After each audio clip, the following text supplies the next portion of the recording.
complete games, 8, and he started 30 games and was in 33 as he relieved on 3 occasions. And there's the Candyman getting loose down there right now. And Manny Sanguillen is catching him. Dale Berra, one of the extra men, is down there guarding him. And Bill Robinson, who likes to get down there and take a look at some pitches. And the pitchers like to have him down there about this time when they're warming up. So that'll be it for Chuck Tanner's Bucs. Omar Moreno, Tim Foley, and Dave Parker, the top 3 in center, short, and right. Willie Stargell, John Milner, Bill Madlock at first, left, and third. Ed Ott, Phil Garner, and John Candelaria catching, second base, and pitching.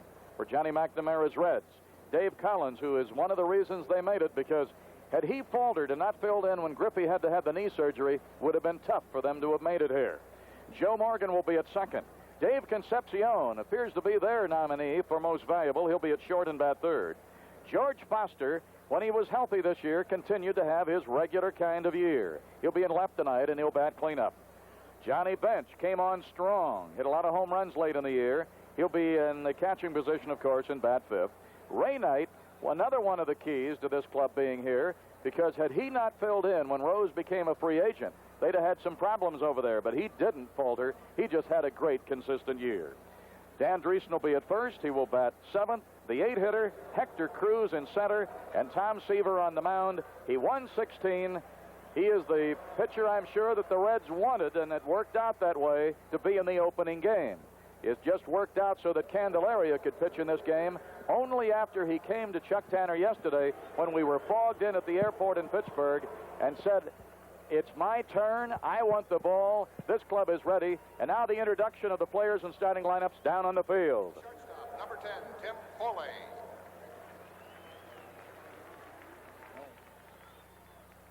The right fielder, number 39, Dave Parker. The first baseman, number 8, Willie Stargell.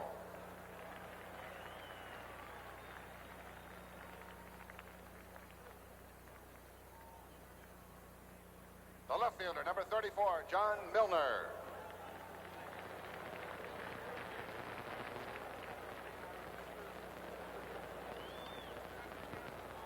The third baseman, number 5, Bill Madlock.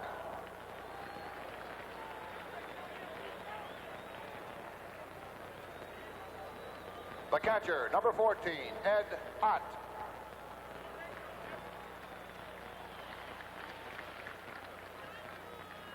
The second baseman, number 3, Phil Garner.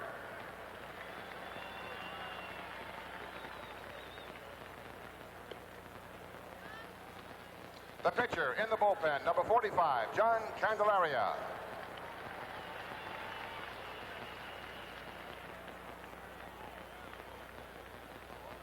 And now the rest of the Pirates.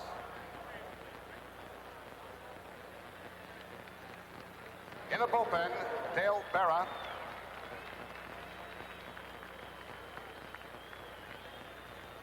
Rennie Stennett.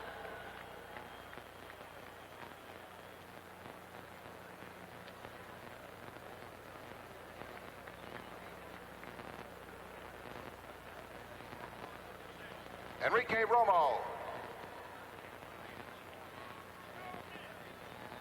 Steve Nicosia.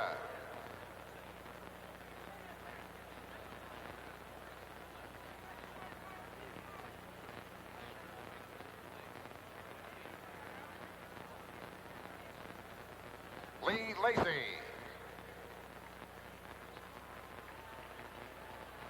Jim Rooker.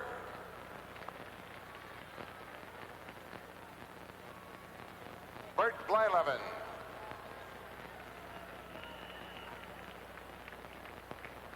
Grant Jackson.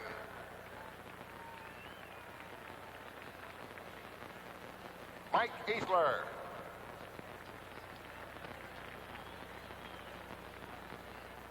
Bruce Keeson. Jim Bibby. Kent Tacovey. Bill Robinson. Manny Sanguillen. Matt Alexander. Joe Coleman.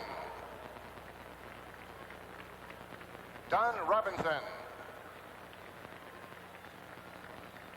Dave Roberts. The Pirate coaches, Joe Lonette, Al Monchak, Bob Skinner, and in the bullpen, Harvey Haddix.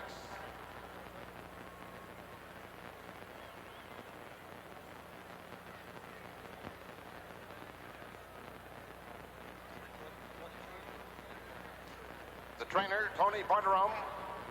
The equipment manager, John Hallahan. And the manager of the Pittsburgh Pirates, Chuck Tanner. Ladies and gentlemen, the Pittsburgh Pirates.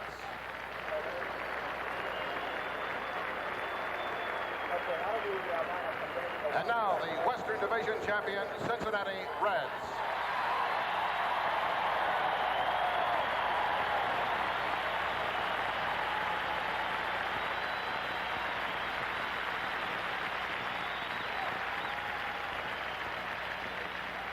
The right fielder, number 29, Dave Collins.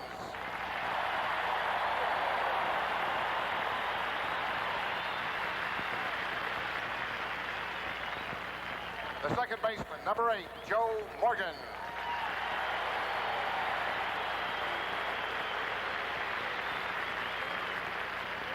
The shortstop, number 13, Dave Concepcion.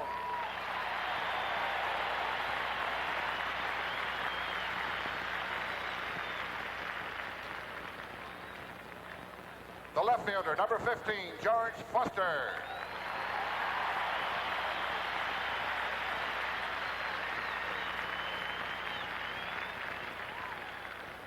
The catcher, number 5, Johnny Bench.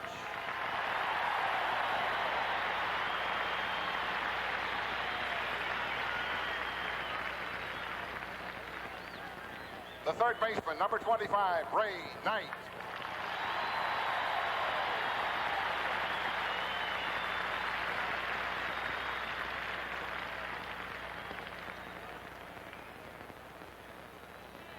The first baseman, number 22, Dan Drayson.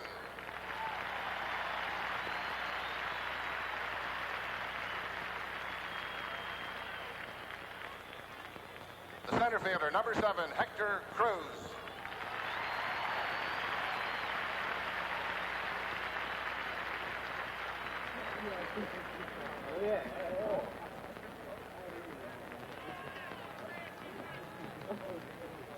And the pitcher, number 41, Tom Seaver.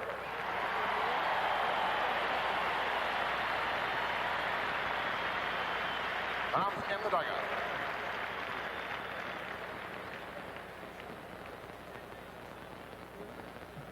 And now the rest of the Reds.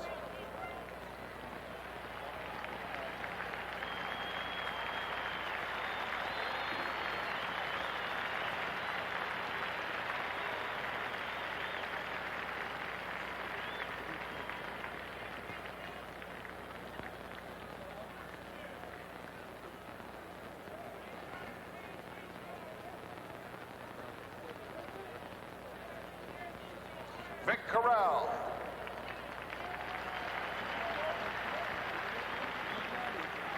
Harry Spillman.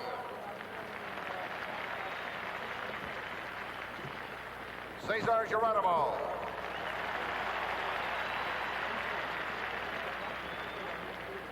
Rick Auerbach.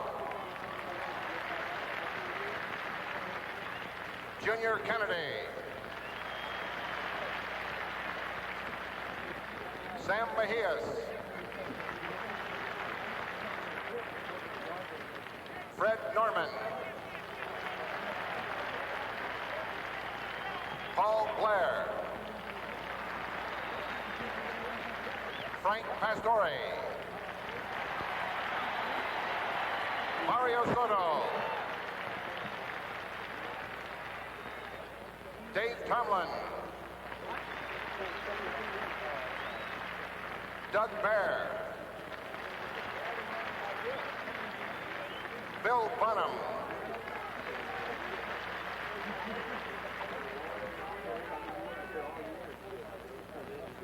Charlie Leibrandt.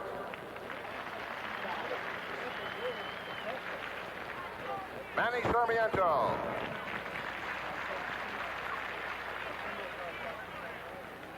Tom Hume.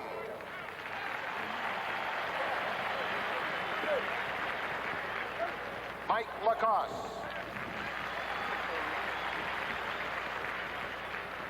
The Reds coaches, Russ Nixon. Harry Dunlop.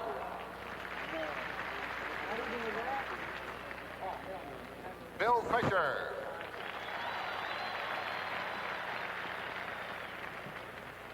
Ron Plaza.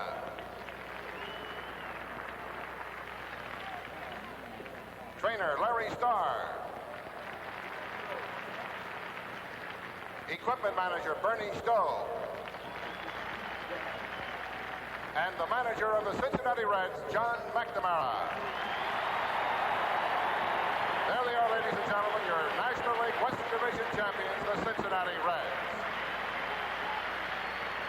Now we invite you to stand, salute the colors as they're presented by the United States Army Color Guard, and join WLWT's Rob Ryder as we honor America with our national anthem.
KDKA TV2 presents Baseball 7. Tonight from Riverfront Stadium, the Bucs meet the Cincinnati Reds. Pirate Baseball 79 is brought to you in part by Miller High Life. If you've got the time, we've got the beer. And in part by Mellon Bank. You get a good feeling for saving at Mellon Bank.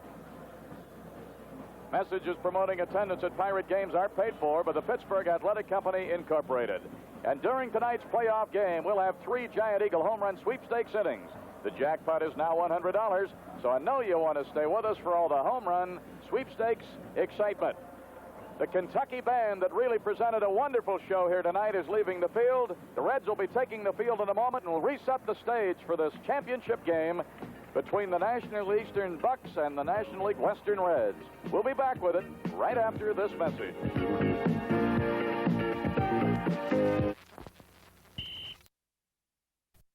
Browse in the middle innings. Lanny Frattero will be coming along.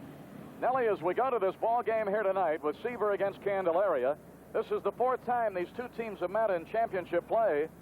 The other 3 games went to the Cincinnati Reds. I'd say 3 out of 4 is a plenty. Well, I think so, and our Pirates know that that's in the back of their mind. Hey, every time that we've come up against them in championship play, they've given us a rough time. So it's about time that we've turned the tables. Everyone in the Pirate family believes that we've got the best ball club this year. Other years maybe it was even, but we've got the best depth, and we feel as though this is the Pirate year. Reds are being introduced here now. When you're in a game like this, Seaver knows the Pirates by heart. Candelaria the same for the Reds. It really comes down in this kind of a game to execution, doesn't it? Well, it certainly does. As manager Chuck Tanner said, he said, hey, no fancy meetings. We know all of these guys. He said, all I want to do is have my pitchers know what they want to do, and then we're going to go get them. Do the same thing tonight that we've done all year to get us here. He said, by golly, if we do execute, as you said, then we should come out on top. Tom Seaver's been through it. I don't care how many great moments he's had. Cy Young awards, playoffs, World Series championships. He's out on that mound right now and appears to be cool as a cucumber. You've been in that situation.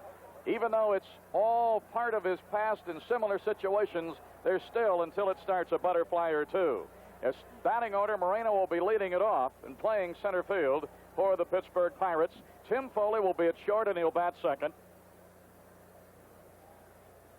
Right fielder, of course, Dave Parker. He'll be hitting in the 3 spot. And there he is, I would say our most valuable candidate, Willie Stargell, playing first base. John Milner will be in left and bat fifth. And Tom Seaver, that's the fellow who will be looking at him. But as I was saying, when they put the lineup up and getting ready for this ball game to go, until things really start to happen, he's still got some anxiety out on that mound. Oh, you have those special butterflies. Being the veteran that he is, he still knows the importance of the game. There's no problem in getting yourself up for a championship series, and being that he's been through it, he knows what he has to do tonight to win. Been pitching very well his last 2 or 3 starts, throwing as consistently well as he has all year, and feels that if he can win tonight, it gives the Reds a definite edge. I talked about his other championship games in his World Series. He is a different pitcher than he was with those Mets in those years, because when that little back problem gave him those anxious moments 2 or 3 years ago, he became more of a pitcher than a thrower, but he can still bring that heater up there when he needs it. Well, that he can. He's a more polished pitcher now, moves the ball around a little better, and changes speeds more than he has in the past. All right, we're ready. Seaver against Moreno. And a swing and a foul tip, and we're underway. Moreno came in with a season average of .282, his best year ever. He won the Lou Brock Award for the 2nd straight year, leading the league with 77 peps. Led us in triples with 12. He had the most at-bats. He played in the most games, and he had the most hits, 196. But after, there's that high heater I was talking about. That's the pitch that our left-handed hitters are going to have to lay off of tonight. That ball from Seaver has good movement upstairs, so we have to be a little disciplined at the plate. Yeah, that ball will jump up there on you, and now Moreno's going to wait just a moment or two. 330 to the foul poles here, 375 to the power alleys, and 404 to straightaway center. Fouled it off. He's still alive, 0-2. Omar Moreno, had he not had that bit of a slump near the end when he had the 0 for 29, he'd have had that dream that all baseball players work for, getting those 200 hits in a year. That probably cost him getting those 200, because the way he'd been hitting, accidentally he was going to come up with the 200. But what a marvelous year he had, and how it made this ball club go, and he was able to slip into that leadoff spot after the Taveras deal and come through as a leadoff batter in every fashion. 0-2 from Seaver. 1 ball, 2 strikes. In a playoff game, takes some courage to lay off of that one. That was borderline. 1 ball and 2 strikes. Moreno leading it off. Seaver working for the Reds. Bouncer, shortstop. Concepcion to Dreesen. 1 away. Short to first. The first out has been recorded. Concepcion, many feel that he is their most valuable. He had a marvelous year for them. He had some injuries, but he battled back and led them on to the division title. Here's Tim Foley. Tim Foley, one of the fine acquisitions made by Pete Peterson just shortly after the season began. We wanted him for that defense, but the players will tell you he helped with that bat as well and became just an ideal number 2 hitter behind Omar. Ball 1. Foley coming in with a .288 average, 1 homer, and 65 runs batted in. That's a career high for him. And it makes it 1-1. The way he complimented Moreno just made the top of that order do things and made things happen. This particular year, Tim Foley has been the ideal man hitting in second place. He can take some pitches, allowing Omar to steal. He can also move him over, hitting the ball behind the runner. That high chopper to Ray Knight, and he gets it across to Dreesen, and it's 2 away, 3rd to 1st. Ray Knight. He was on the hot seat when he got to spring training. Didn't bother him a bit. A rose by any other name in Cincinnati is Ray Knight. He responded to the pressure. Boy, didn't he? Dave Parker, the right fielder, stepping in. There's the fellow we were talking about who just made the throw over to get Foley. Parker will step in. He was on a tear the last week, ended up hitting .310. Led us in RBIs with 94. He had 25 homers. Also set a career record for himself, 45 doubles. Bouncer to first. Dreesen will take it himself. Seaver has a 1-2-3 inning. So we played a half an inning. The Bucs go quickly and quietly against Seaver. So John Candelaria is ready to head to the hill at Riverfront. And the champs of the West, the Reds, are just now coming into bat.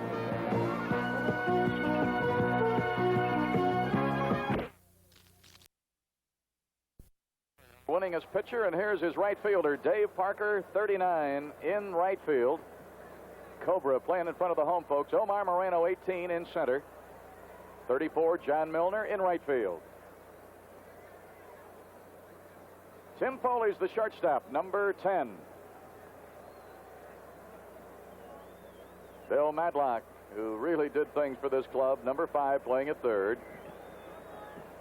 Old scrap iron, number 3, Phil Garner, where he's most comfortable, second base. The captain of the Bucs, the lovable Willie Stargell. Behind the plate tonight, Ed Ott, who enjoyed his best year. He's number 14. And out of the mound, John Candelaria, 14-9, led the club in complete games with 8, worked 207 innings, ended up with an ERA of .322. And that's the way they look on the field, and Dave Collins is going to be leading it off as Ott's throw goes down to second. John Candelaria went to Chuck Tanner yesterday at the airport. They were going to have a meeting later at the workout. Candy must have been a good salesman, because he went to Chuck and said, "Give me the ball." And when he said, "Give me the ball," he was trying to reassure Chuck. He said, "Hey, I'm 100%," because Chuck did not want to send him out there if he was not reassured that he was 100%. All right, here's a fellow who came through for them when they really needed him. After Griffey's knee surgery, Collins stepped right in, ended up hitting .318. He's a switch hitter. He can run like a rabbit. He's from Rapid City, South Dakota, and he came from the right town. He can motor. And when he played against us this year, every time you looked up, he was on base. He went 8 for 20 and hit .400 against Pirate pitching. So Candelaria is ready, and his first pitch is up high, a ball, and the bottom of the first is underway. Candelaria worked through many nagging injuries this year. The most recent, though, I think, was the most painful, the rib cage injury. He's learned to live with the back. And popped a good one there to make it 1-1 on Collins. Morgan is on deck. Then it'll be Concepcion. And it's on the side that he throws from, the left side. And when it's in there, you just can't cut it loose, can you? Well, you can, and the problem with the rib cage injury is there's nothing you can do about it but let it heal. Not all the shots or the wrapping in the world cannot improve its condition. So John has had to wait. It's healed pretty well, and according to him, it's been 100%. So he's ready to go. I think there was something up in the press box, or somebody had a floodlight on or something that was bothering the umpires. They've gotten it cleared up, hopefully, and we'll be ready to go again with a 1-1 count on Collins.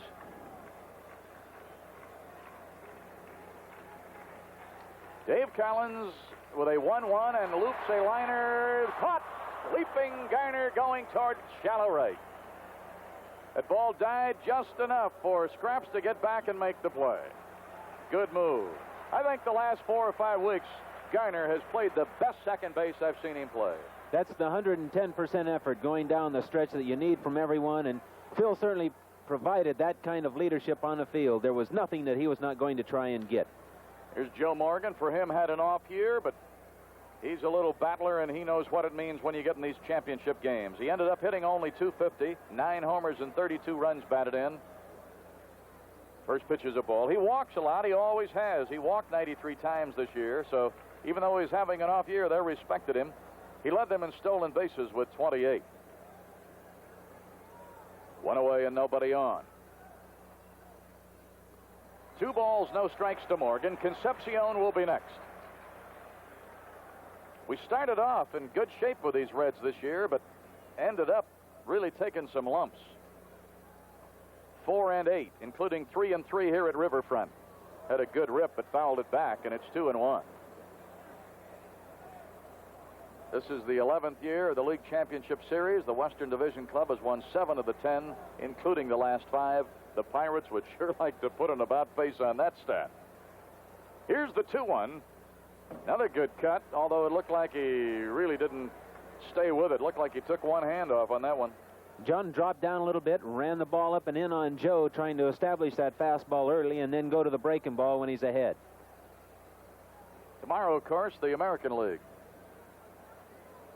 Angels in there for the first time. The Orioles have been there before. That's a ball. Somebody was talking about Palmer today, saying he was healthy and was ready to pitch. Somebody told me that scouts the American League a lot. They wish he'd have said he felt miserable. That's usually when he pitches a 2-hitter. Ironically, they might go with Flanagan as their #1 pitcher in the playoffs. Swinging another foul by Morgan. Got a payoff pitch due, this little guy. Then Concepcion will be the batter. This is a hitter's park. If there's an empty seat in here, I can't find it. Payoff from the Candyman. That's in right center, and Moreno lets the Cobra know that he can handle it, and he does, and it's 2 away. So Morgan out on a fly ball, a high fly ball to right center field. That'll bring up the shortstop, Gaby Concepcion, hitting 281. As you look at Candelaria, doesn't appear to be laboring out there. Appears to be throwing smoothly.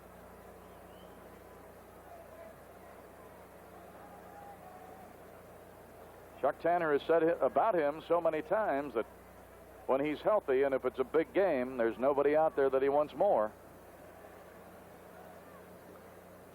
Ball 1.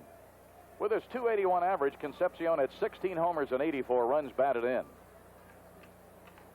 Outstanding defensive shortstop, and drives in those runs with his bat as well, and he'll jerk one on you once in a while. You can't make a mistake on him. No, he's been a fine hitter, and where he has matured at the plate is he's learned to adjust to pitchers very quickly. He pays attention to how you pitch him in game situations, and then he starts looking for that ball that he can drive in the winning run with.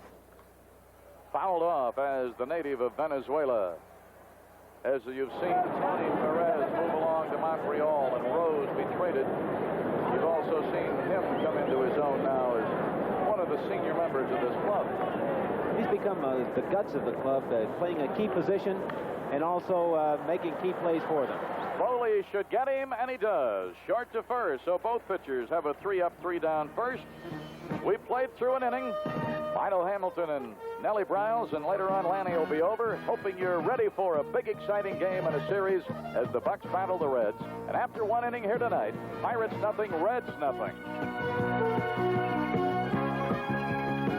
You got to be quick on your feet. Tom Seaver, as he gets ready for the second, will be looking at Willie Stargell, the leadoff batter, and this is it for the fans at home. Joseph Lewandowski of Washington, PA, can root the Bucs home during this top of the second. Now, if a home run is hit, Joseph Lewandowski can win $100 worth of Giant Eagle groceries, and in addition, certificates for 10 Tasty Cake family packs and an assortment of Daily Juice products available at your grocer. Stargell leading it off. Led us in home runs with 32 at 82 RBIs, ended up hitting 281. Looks as though he emerged in the last 10 days with that big home run bat as the leading candidate on the Pirates when they cast the MVP ballots. He's the name most mentioned now by media around the country. That might be one of the closest MVP ballots that we've had in a number of years. They play him way around to the right. First pitch spun him around. This confrontation has taken place many, many times. Seaver and Stargell. The 1-0. Fouled it off out of the area up above the dugout on the third base side. Fans souvenir in a playoff. They love to get him. Stargell will be followed by Milner and then Madlock. Seaver got Moreno, Foley, and Parker on 3 ground balls in the opening inning. 1-2.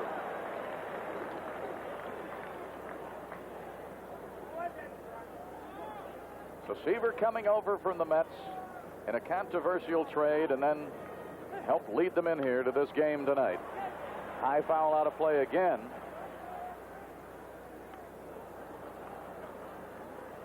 Since you were also a right-hander and you're so familiar with Seaver, what would Seaver's pattern be against a Stargell?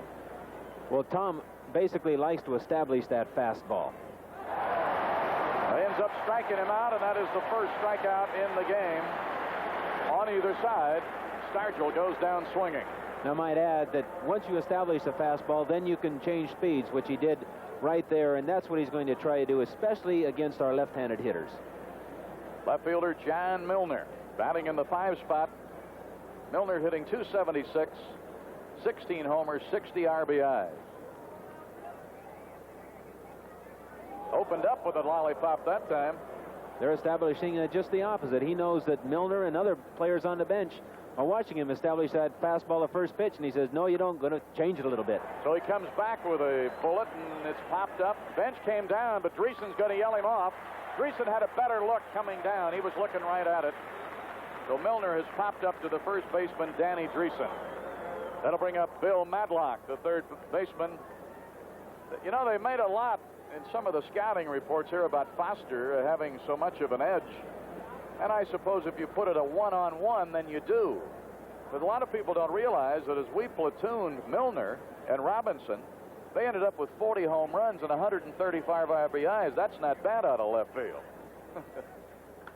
There's a foul up this way from Mad Dog. And the same can be said almost for our catching situation. They said our catching would be weak, but Ott and Nicosia have certainly responded with spectacular stats for us. Madlock ended up hitting .298, 14 homers and 85 ribbies. There's a bouncer that Knight will have to charge. It could be tough. He'll eat it. So it's a base hit, and it's the first one in the game. Madlock with a high chopper that really didn't have much zing in it, and that's what enabled him to beat it out. Knight came on quickly. As we get another look from the opposite direction, it just didn't come to him at all, and when he took a look, and Madlock is so surprising, and we've told it before, but it bears repeating, the fact that he talked about his speed, and a couple of the guys in the club challenged him, Lacey and Parker. He said, well, we can settle it. Why don't we run 2 races? And he won them both, and we didn't hear any more about it. Ed Ott, the batter. As you'll look at Madlock at first, had 32 stolen bases. Let's see if the Chuck Tanner influence is shown here quickly as we continue with our Giant Eagle home run sweepstakes.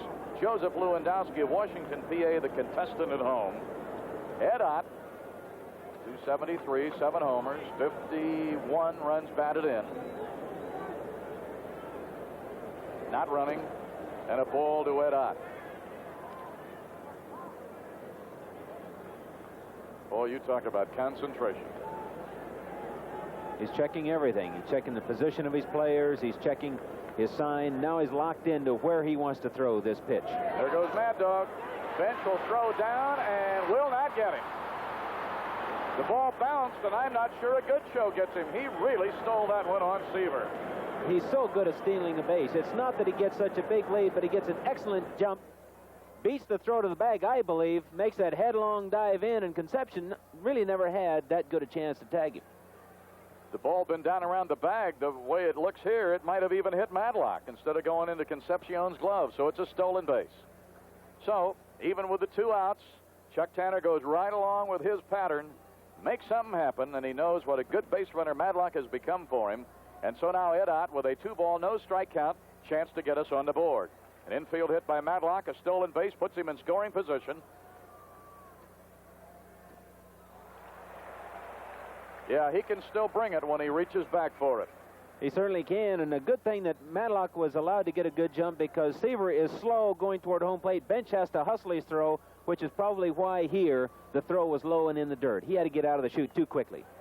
Tried to check it and couldn't. That'll level it at 2-2. And I know some of our players talking when we had all that time at the airport yesterday. They said if we get on, we can run on Seaver. You run on Seaver, not on Bench, because Johnny can still rifle that ball to second base. 2 balls, 2 strikes, and 2 away as you watch Bench dropping the fingers. And with that indicator, he's really going through the semaphore. Now they're going to step out on him. Make him wait a moment because with all that extra sign dropping by Bench, Ott got tired of waiting. All right, Doggy will slip away from second. 3-2. Joseph Lewandowski from Washington, PA, our first contestant at home night as we play Giant Eagle Home Run Sweepstakes. Playoffs starting here tonight. The Bucs and Reds at Riverfront in Cincy. Ooh, he foul tipped it a little pop out of the mitt, but right back down into the mitt. Retires the side. Well, no home run was hit during this Giant Eagle Sweepstakes inning, but no one ever loses here. Our contestant, Joseph Lewandowski, will receive a certificate for 10 Tasty Cake family packs and an assortment of daily juice products available at your grocer. Our next Giant Eagle Sweepstakes will be worth $200. In the inning, no runs, 1 hit, no errors. Matlock left at second. We played an inning and a half. Pirates nothing, Reds nothing.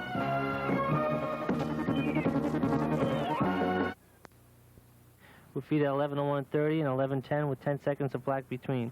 There'll be late sports feet. At Three Rivers for the final 3 games if they're needed.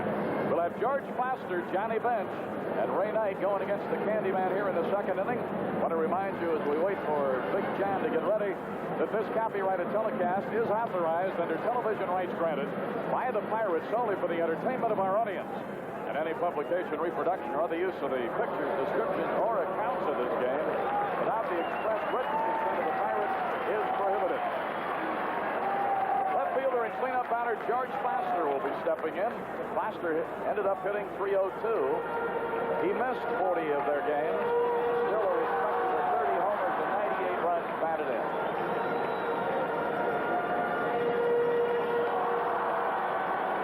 Against the Bucs this year, in the early part of the year when he was still able to play.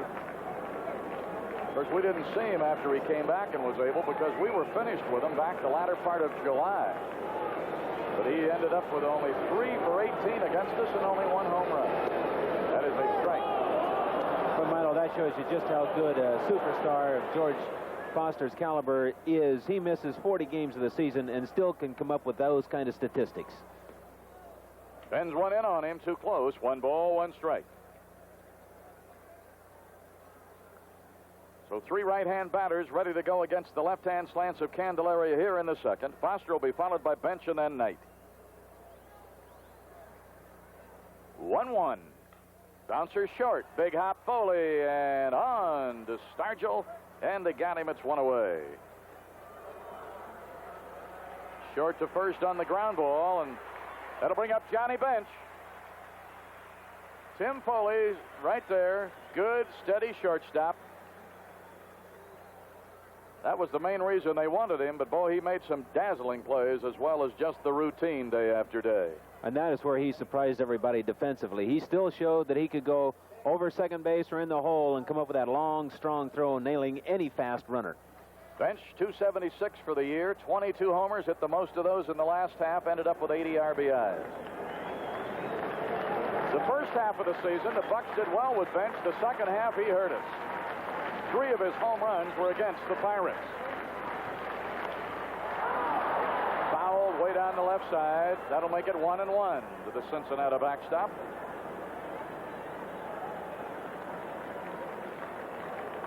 I knew there'd be a thorn somewhere on one of those banners. Some of the window decorations downtown alluded to the fact that they made it without Charlie Hustle.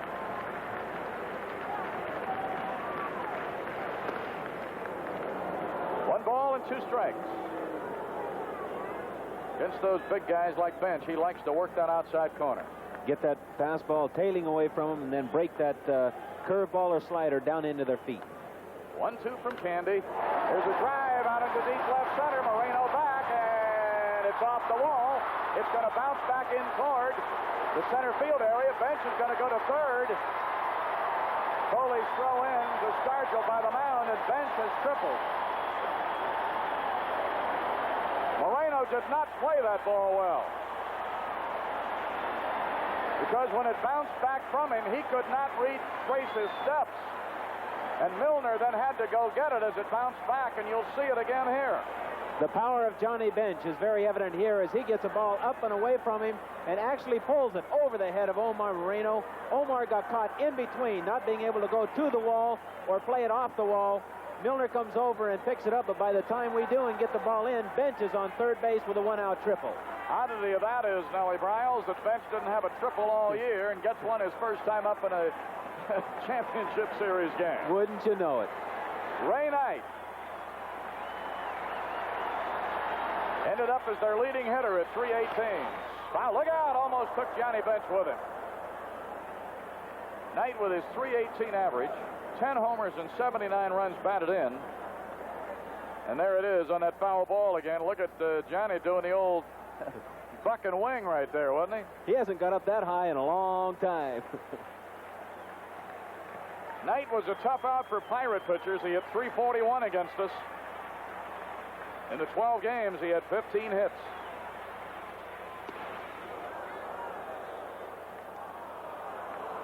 Ended up getting the call and got him in a hole 0-2, and this is one of those cases where you work for that strikeout. Candy now wants to be very careful and try and get him on these next couple of pitches. He's ahead of him now 0-2, trying to set up that one pitch that's going to strike him out or pop him up. Oh, he got him too. That pop foul right into the mitt. Just got enough of it to get it into the outer's big catcher's mitt, and I'll tell you, that ball had some real movement as you look at it here, Nellie. Watch this. This is that fastball. It's up and away out of the strike zone, and he got Ray Knight to chase it.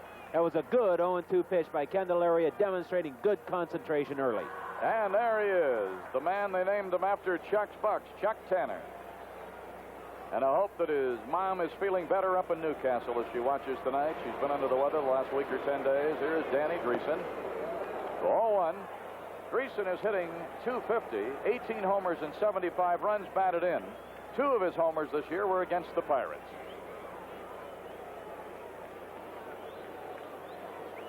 Candy's glad to see somebody step in there from that left side. Oh, he started that one way inside, got enough of the corner. 1 ball, 1 strike. Dan Dreesen from Hilton Head, South Carolina, and the Candy Man.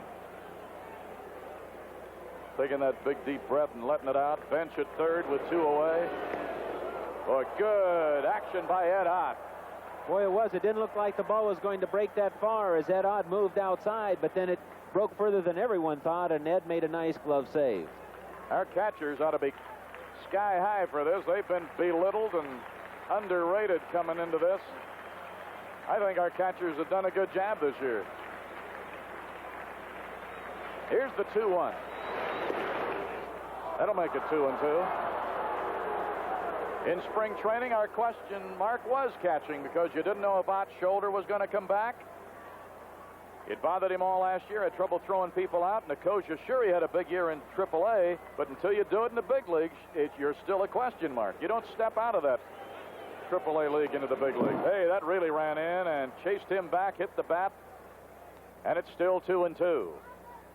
But they complemented one another very well. Ott did most of it. Nicosia worked against the lefties. And watch where this ball rides in. This is known as the all-purpose pitch. Just in case you're looking for that breaking ball out over the plate, this is a reminder. Just think out there. Don't go out there. Is he going to go out here this time? I would think so. That sounded like a strike. Whoa, you talk about bringing it. Struck out the last 2 batters, and Bench with a 1-out triple is left there. No runs and 1 hit, no errors, and a man left. Garner will be leading it off when we go to the 3rd. So far, Pirates nothing, Reds nothing.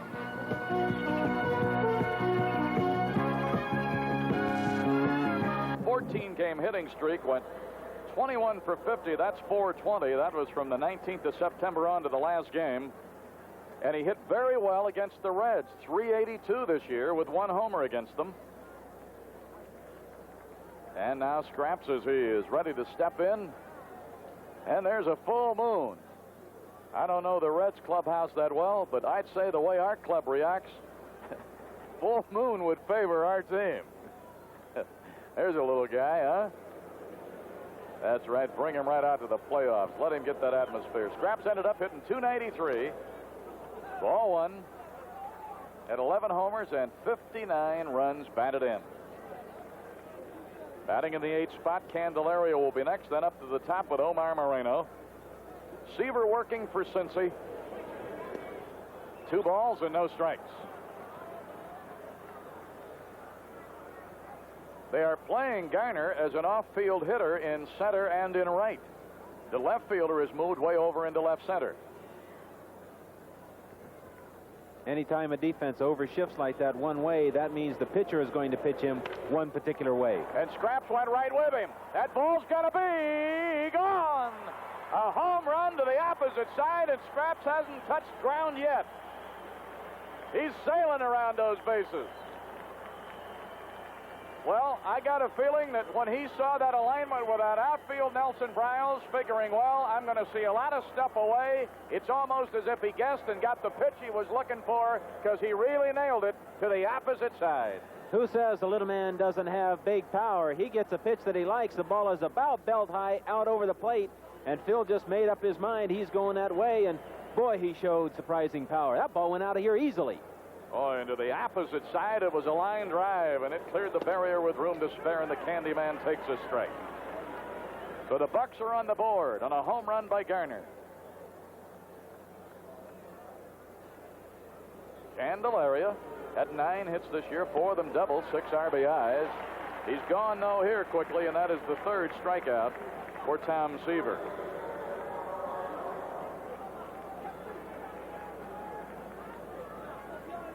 Seaver this year led the Reds pitching staff in gopher balls. He threw 16 of them. But you know, gopher ball stats are misleading, I think. You got to look where they hit them. A lot of, for instance, Candelaria gives up an unusual high number, but most of them are with nobody on. And many times they don't beat you in a ball game. There's a line drive into right field. It'll go by the right fielder. Moreno is headed for second. He can fly. The Antelope's going to let it all out. And he's going to get into third base, and Morgan will run the ball in. That is a triple for Omar, who led us in triples this year with a dozen of them. So the right fielder, Collins, came on.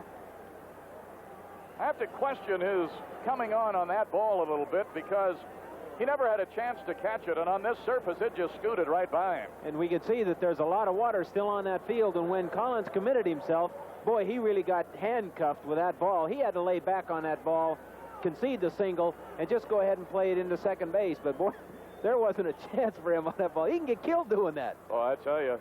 And once it got by him, you knew it was 3 for Omar. Foley takes a ball, and it's 1-0. Tim bounced to the third baseman in the opening inning. So a run is in on a leadoff homer by Garner. Johnny McNamara, who did a great job of bringing this club to the top, has his infield up all the way around. The big cut by Foley comes up empty, and it's 1-1.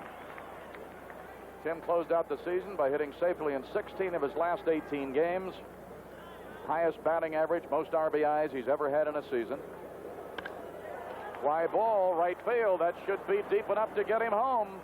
Yeah, they'll just concede it here. And we've put another one on the pay station. Foley just took that ball right where it was, right down the line, deep enough and right, and it's an RBI, and Moreno scored. Second out of the inning, 2-0 Pirates, and the big greeting for everybody concerned. You get an idea when those things happen of where they came up with their theme song of "We Are Family," don't you? You have to root for one another, hope that everybody picks each other up, and that's what's happened with the Pirates this year. And when you do those things, are not selfish on that field, a lot of things can happen, and everybody appreciates the sacrifices you make. It pulls you together. Parker, the batter, he bounced to Dreesen in the first inning. Good fastball, but wasn't in the strike zone. Cobra finished the season with a 9-game batting streak.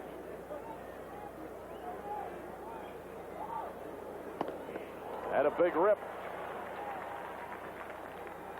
Parker batting. Stargell due up next. 2 runs are in. Home run Garner. Triple Moreno. Sacrifice fly Tim Foley. Picked up 2 runs on 3 hits off Seaver. We're in the 3rd inning. Opening game of the championship series. Play here tomorrow. Thursday's off. Play Friday at 3 Rivers. 2 balls and 1 strike. If needed, we'll play Saturday and Sunday at 3 Rivers. 2 balls, 1 strike.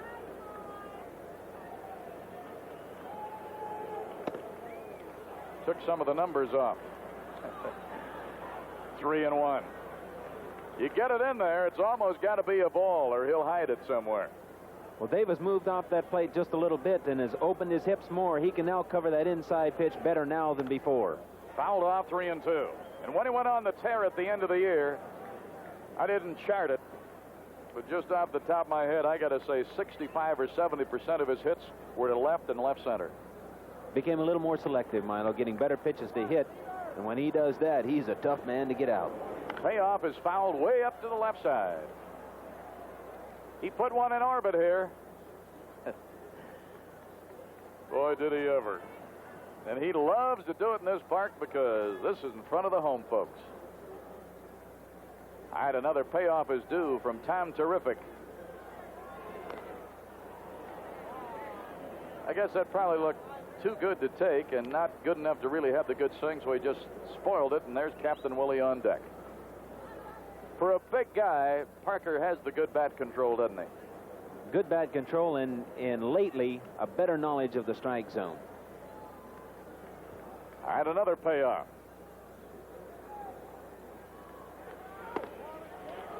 Ended up walking him. Seaver and Bench had other ideas about that 3-2, but it's already been called, and the Cobra's on with a base on balls. And here it is. Let's see. Tom, I think, thought the ball came back on the inside part of the plate, and you can see him. He says, "You sure about that call?" But in Davy's mind, no question. Hey, it was way inside. Here's Stargell, struck out swinging in the second inning. Pirates are leading 2-0, getting 2 here in the third and still batting. High fastball. Willie finished in the top 5 with 32 homers. It's the most he's had since '73 when he had 44. Foul down the right side by Al Monchek, the coach. And it's 1-1 to the captain with Milner due up next. Danny Dreesen holding against Parker at first base. Chuck Tanner's Bucs are in front, but he's still nervously working on that jaw. 2-1. Seaver's been up a little bit in this inning. And he's been going strictly with his hard stuff. He's not tried to change speeds here since he's been in trouble. So maybe tonight early he doesn't have that much confidence in the off-speed pitches. Just gave a lob toss over to first. 2 balls, 1 strike. Parker at first with a walk. Boy, he just missing with that inside stuff, isn't he? Johnny McNamara, talk about coming in on a hot seat. He replaced a very popular manager here and guided these Reds back to the top of the West. That's another walk. Boy, and about 3 of those pitches, Bench and Seaver, well, Seaver not saying anything, but if looks could kill, and now Bill Fisher, their pitching coach, going to go out and talk to him. So they're going to have a little conference here. When Fisher arrives, Seaver will also come in along with Concepcion. They'll have a little powwow, and John Milner, who's probably been going to school sitting that on deck circle, seeing that Seaver's staying with that hard stuff. Oh, he's a good hard stuff hitter. First fastball he sees, it's over the plate. He's going to be swinging away. We see Sarmiento here warming up. Fisher probably went out and just saying, hey, where are the pitches? And then Seaver says, well, I think they're strikes. And then he'll ask Bench, and he said, I think they're there. So say, okay, back off. You got to get this next hitter. You've already lost those. You can't do anything about those particular runners. So concentrate on Milner. He's now walked 2 in a row. He has struck out 3. We're in the third inning. Milner, the batter. Ball 1. There are the runners as you look from our location up above first.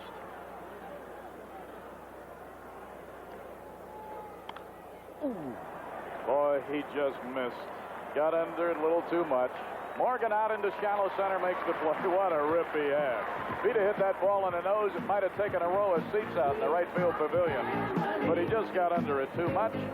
Pops up to Morgan in shallow center. The Bucs get on the board with a pair, a couple of hits. Garner started it with a home run. Foley got Moreno home with a sacrifice fly. Weren't any errors, 2 walks and 2 men left. Middle of the third, it's the Pirates 2, the Reds nothing.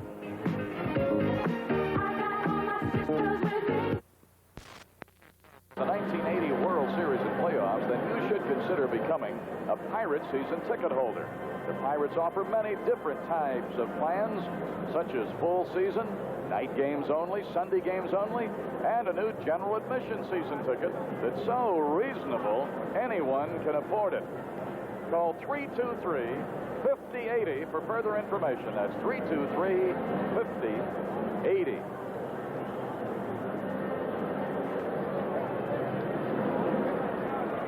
Boy, a little shot of the Reds dugout there showed they're a little quieted. I think that inning in which we scored 2 runs took a little starch out of the Milo. They're a little quiet right now. All right, Hector Heidi Cruz, center fielder. Number 8 hitter in McNamara's card. Fouled it off. Cruz for the year hit .227 with 4 homers and 28 runs batted in. Never lived up to the billing that he came out of the Cardinal farm system with. Nobody will ever know what it did to him, making him go to third base after being a top-notch AAA outfielder and having great credentials. That's a ball, but he never looked like the hitter after he had the troubles playing third. He just looked like a bona fide superstar the way he came out of that organization. Then they traded him. Been with the Giants and the Cubs. Fouled off. 1 ball and 2 strikes. The question came up today is, why isn't Paul Blair playing center field? The premier center fielder, even though he's lost a step or 2, he's still better than most. Tom Seaver studying the situation. And a lot of them thought that Blair should be playing rather than Heidi Cruz in center field tonight. Fouled up to the left side. Plus, Blair has been through all this. He would not be awed in the least bit by this type of championship play. And he likes to hit against left-handed hitters. Right-handed pitchers dominate him a little bit, but those lefties, he likes to hit against them.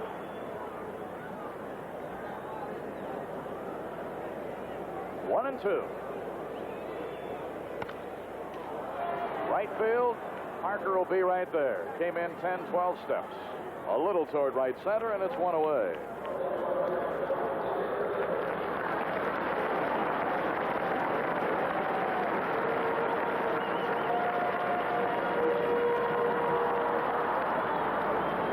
Seaver coming around, and I think, Nellie, he took the opportunity, first time he's been that close to the plate umpire, to maybe say a word or 2 about 2 or 3 of the calls. As he slides by, he coyly says, "Hey, give me a little bit better look. Don't squeeze me behind the plate." But again, nobody knows it but he and the umpire if he does it right. That's right. He didn't show him up. Just wanted to have a word or 2 while he was in the neighborhood. And he said, "Shucks, where are they?" I'll accept that. 0-2. That got a little bit of the bat. Another reason that I thought they might have Blair in there, one of the games that he played this year against us and Candy was on the mound, hit a home run off Candy.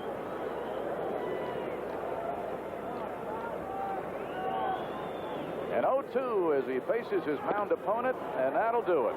And that'll give him 3 strikeouts of the last 4 batters.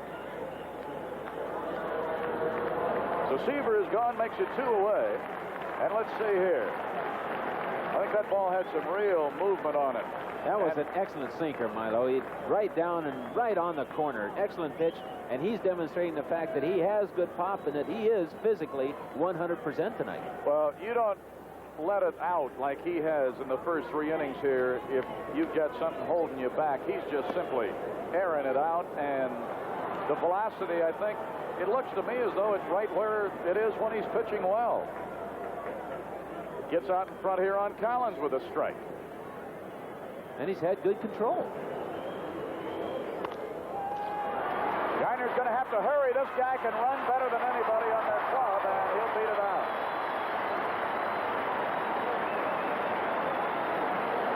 Base hit for Collins.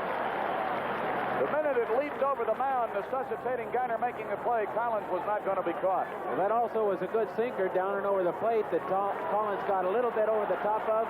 Garner, with his momentum carrying him toward the infield, just didn't have enough body momentum to get enough on the throw to get a speedy Collins as he beats the play easily.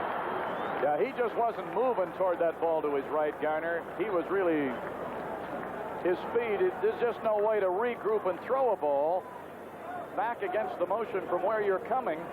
And Collins really has the good speed, and he gets there with room to spare. Now here's Morgan, flied to center in the first inning. We're in the bottom of the third. Candelaria working, and he's leading 2-0. Ball one. Morgan, first player in Major League history to hit 200 lifetime homers and steal 600 bases.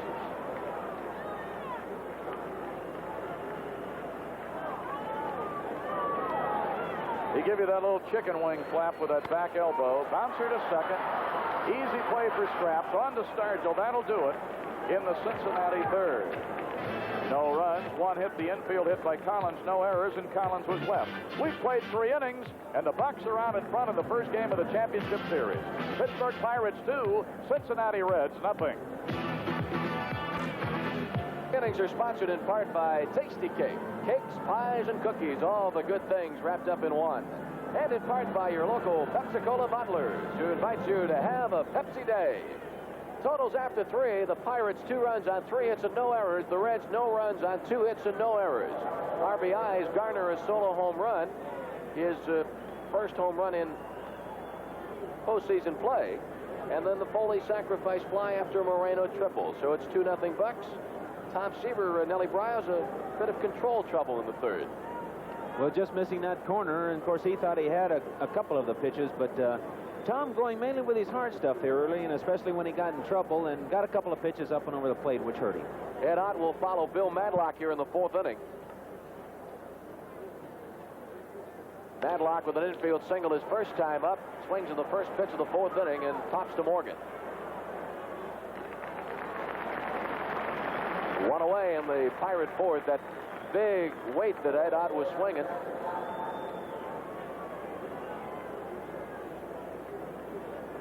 Back in the on-deck circle as Ed Ott makes his way to the plate. Look at the different paraphernalia they have there. They have the batting donut. They have a long lead pipe. They have a regular weighted bat, and then this maul they have laying there. If you use all of those all at once, that bat has to feel like a toothpick. They certainly hope so. Ed Ott is 0 for 1.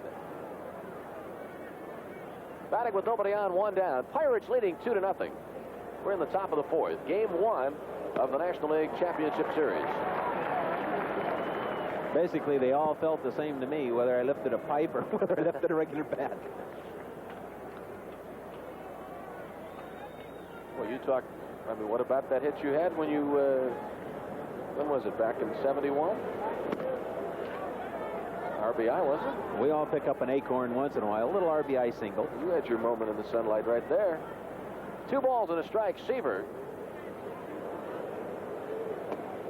16-game winner for the Reds, and he falls behind Ed Ott 3-1. Yes, sir. Pirates with his 2-0 lead in the 4th inning.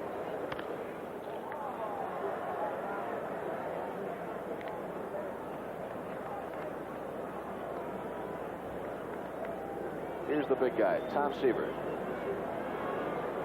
One of the best fundamental motions in all of baseball, and it's been his changeup. He's had a little problem getting over tonight, not throwing strikes with it. 3-2 pitch. Ed Ott bouncing it towards the Reds dugout. So the count remains full. Nobody on, 1 down. Boy, he really accelerates through that front arm. Bouncer through the right side. Ed Ott with a 1-out single. Collins flips it back in.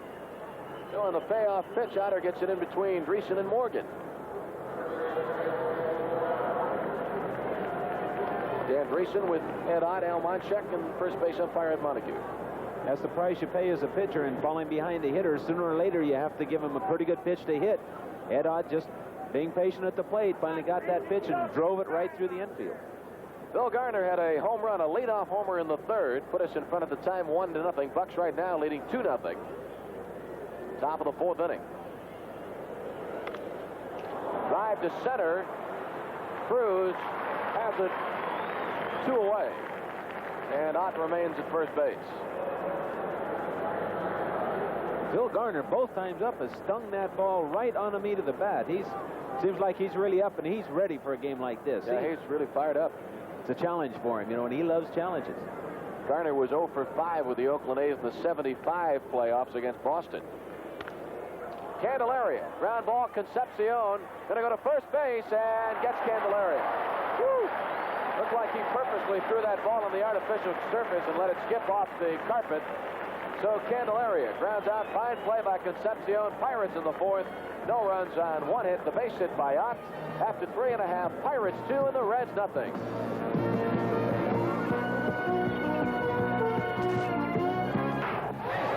It's a long drive, going foul. If your transmission's gone foul after a long drive, see your local AMCO dealer. Plenty of good general admission seats remain for the 1979 playoff games to be held in Pittsburgh, Nellie. Well, it is, and it begins in Pittsburgh on Friday, 3:15. They're also scheduled for Saturday evening and Sunday afternoon.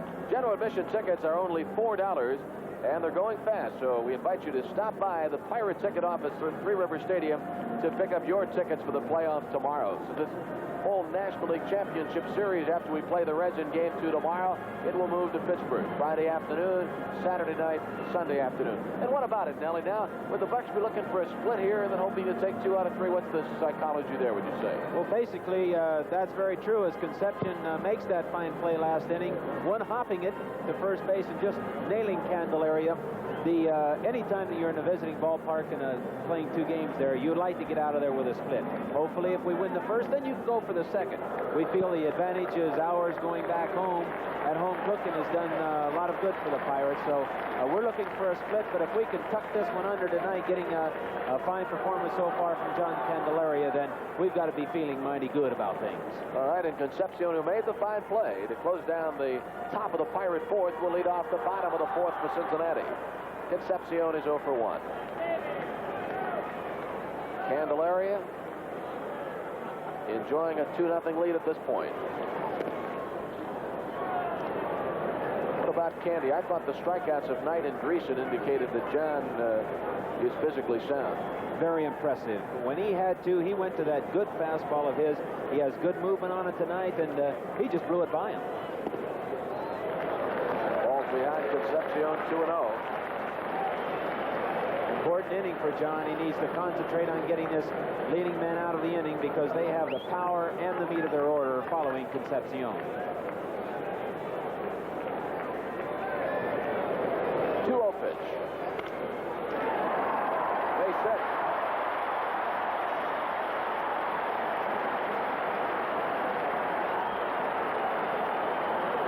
Concepcion on a leadoff single in the bottom of the fourth. And it'll bring up their big guy, George Foster. Here's the play again. And this happens so often when you give a good hitter a good pitch. He handles it rather easily and takes it right through the hole between third and short. Foster stepping in 0 for 1. He bounced to shortstop in the second.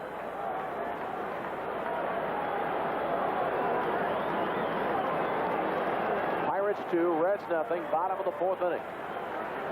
Boy, hitters love to hit when the pitcher's behind them because they can look for that pitch that they can hurt you with. Runner going. Drive to center, and it's gone. Ball game is tied up at 2-2.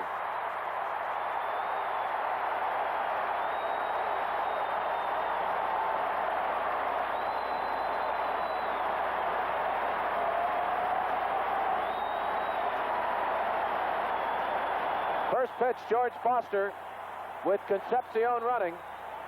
Line drive, home run to the seats in straightaway center, so it's a brand new ball game, 2-2.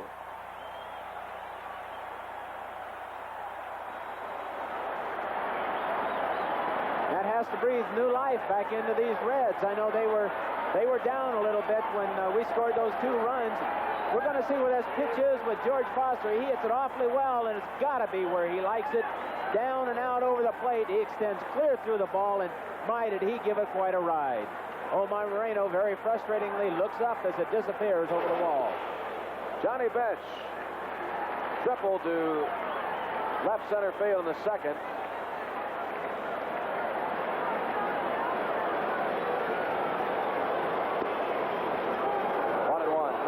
That is his third home run in the National League Championship Series. He had 2 for the Reds in '76.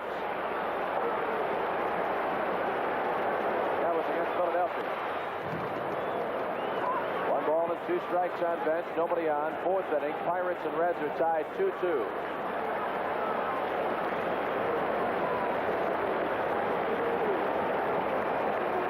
This game now is turning out to be a typical game that the Bucs have played the last month of the season. Nip and tuck all the way. Both clubs battling back and forth. See George Foster. Hey, I've been doing it all year. Why should you be surprised? Missed 40 games this year, but hit 30 home runs, 98 RBIs. Locked into concentration there, talking to himself.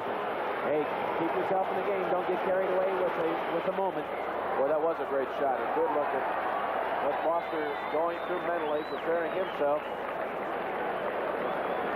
And now the other side, the study and concentration of the young left-hander John Candelaria. You know, George Foster made a statement in the paper yesterday. He said, hey, comes down to the series. He said all those statistics and everything, foul ball by bench. He said all those statistics and everything that everybody talks about, he said those things are for scientists and librarians and people to keep track of it. He said what I'm out here to do is swing the bat and hit the ball. And his 2-run homer here in the 4th with Concepcion on has tied the game at 2-2. Pirates got 2 in the 3rd. Reds have gotten 2 in the 4th. Nobody on, nobody out.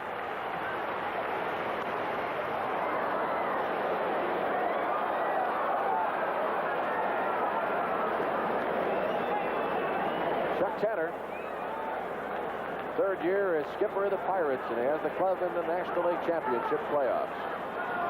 Chuck's first year in the championship, and boy, is he excited. He said, what a thrill it is. Madlock cannot make the play, and bench is on.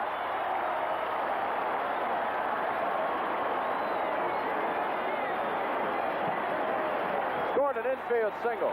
Not sure whether Madlock would have had much of a shot on it. Well, I think Bill takes his eye off the ball just a little bit when he's ready to catch it.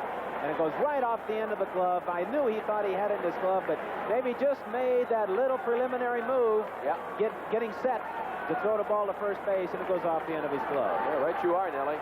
Well, Madlock tried to make the play on bench. Now Ray Knight, the batter. Knight is 0 for 1. Pirate bullpen going to work. Knight lines it foul down the left side. And there's Don Robinson. Warming up down the left field side. Ball game tied 2-2, bottom of the 4th inning. Candy has to get himself together now. He wants to try and shut the door right here. Stay away from a real big inning and give your club a chance to come back. He really has to try and get an out right away. Infield set at double play depth and fouled off to the right. Bench with the infield single. Knight, his first year at the hot corner for the Reds, under much pressure filling in for Pete Rose. And Knight really had an outstanding year. Madlock in to talk to Candelaria.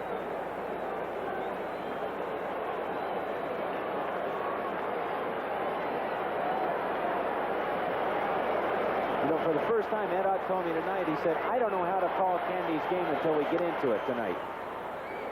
He said, I don't know what kind of stuff he's going to have or what kind of control he will have, so I'm going to have to wait and see what comes out of Candy's arm before I can really lock into what I want to call. And I think now Ed knows that basically Candy does have his good stuff, and he's going to try and make him concentrate now on making some better pitches so that he can get that ground ball double play right here.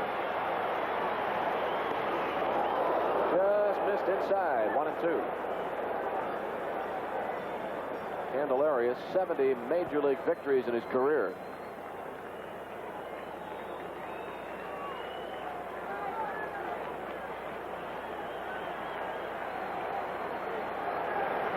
One-two pitch. Double play. Garner, Foley, Cardinal double play. Sharply hit by Knight on the right side. Right, Nellie, you were saying he's looking to get one. He got two. It was a good pitch. It was up in the strike zone a little bit, but Knight trying to go the other way with it. Hits it to Garner. Nice feed to Foley, who throws a bullet onto Stargell. Nice double play and good pitching by Candelaria. Bench didn't have a chance. Just had to get down before Foley dislodged the helmet from his head. Dreesen bounced it to Stargell. Willie plays it on the short hop.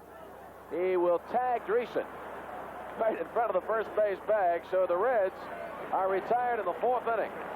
Cincinnati gets 2 runs on 3 hits. 2-run homer by George Foster. And after 4 innings of play in Game 1 of the National League playoffs, it's our Buccos 2 and Cincinnati 2. This is it. You can root the Bucs home during this half of the 5th inning, and our contestant Wenzel Renchek of Swickley, Pennsylvania. And if a home run is hit during this 5th inning, Wenzel will receive $200 worth of Giant Eagle groceries in our playoff Giant Eagle sweepstakes jackpot inning. In addition, certificates for 10 Tasty Cake family packs and an assortment of daily juice products available at your grocer. So we go down to the 5th inning, and in our jackpot inning for the Bucs, the Omar Moreno, Tim Foley, and Dave Parker. Ball game tied at 2-2.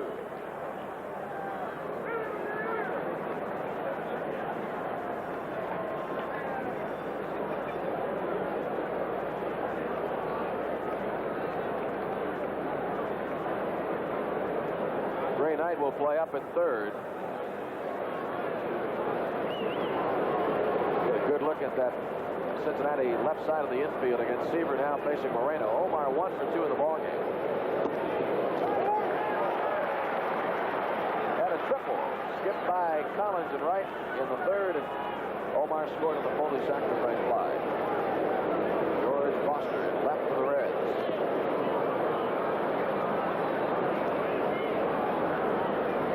Concepcion, respecting the speed of Omar Moreno, has shortened up at short. Normally he plays way out behind the outfield line of the infield.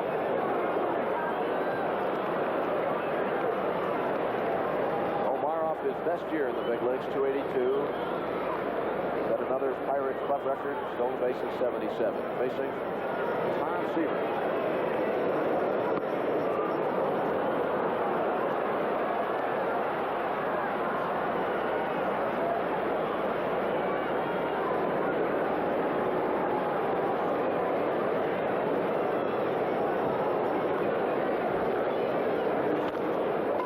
The middle. Concepcion. Boy, fine play by the Red shortstop. Knew he had to hurry, too, with Moreno running.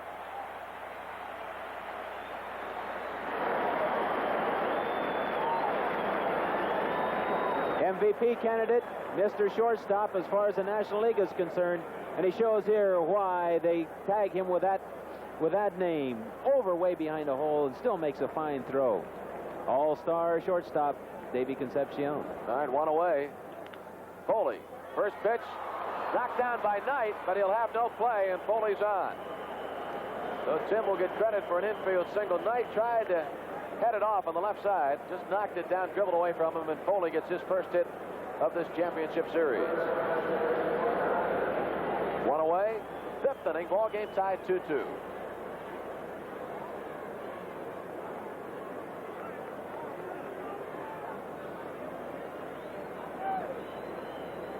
Good look at Ray Knight, the Reds' third baseman. Third base coach Joe Lynette. Parker stepping in now 0 for 1. Also walked in the 3rd.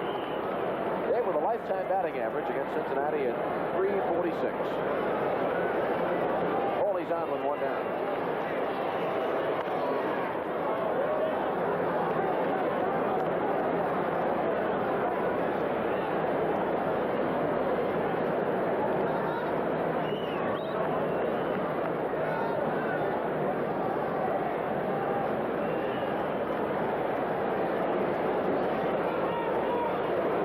Tied 2-2, top of the 5th inning in our jackpot inning.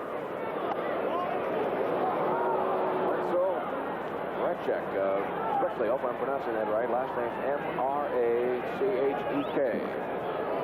$200 in the jackpot, Wenzel. Seaver once again questioning the call of home plate umpire John Kibler.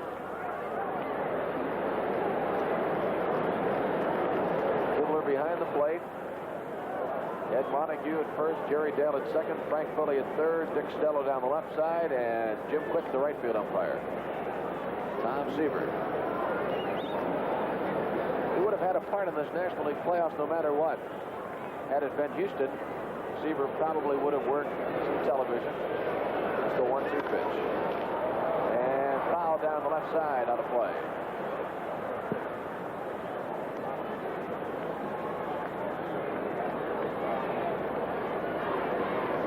Seemed to me, Nellie, the last couple of weeks when Dave really put on that last-minute surge to get his batting average to 310, appeared to be keeping that shoulder in more and driving the ball to the opposite side a lot more.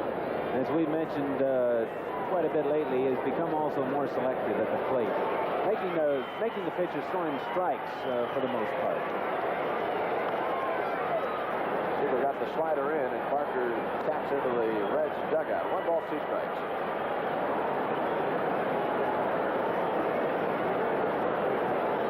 Well, just in case anybody was sleeping over there in that dugout, this was a chance for him to rattle the bats over there and get a few helmets moving around. Foley at first, 1 out. Top of the 5th inning in a 2-2 ball game. Totals are even. 2 runs, 5 hits apiece.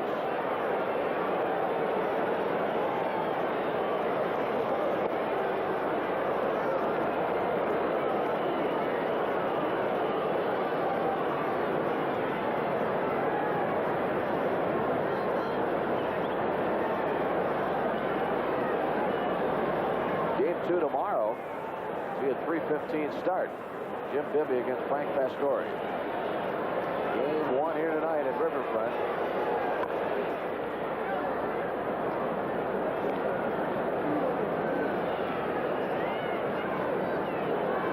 Parker staying alive, fouling off those pitches on the inside part of the plate, hoping the Seaver will make a mistake and get it out away from him where he can extend those big, strong arms of his and drive the ball somewhere for a base hit. Pirates got 2 runs off Seaver in the 3rd. Garner home run. Foley sacrifice fly got Moreno home. Parker hanging tough against Seaver, and the count remains at 2-2. Seaver's problem right now is that he's not able to get his other pitches over the plate. His changeup and his breaking ball and his slider, all 3 pitches, which are his off-speed pitches, have been giving him trouble tonight, and he's not been able to throw them over the plate with good location, with any consistency whatsoever, so he's had to stay with hard stuff. Lob toss to first as Foley being held on by Dreesen.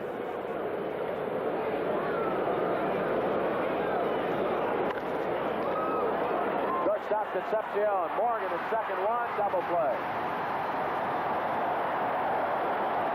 Concepcion to Morgan to get Foley, and then on to Dreesen. No home run during our Giant Eagle sweepstakes inning.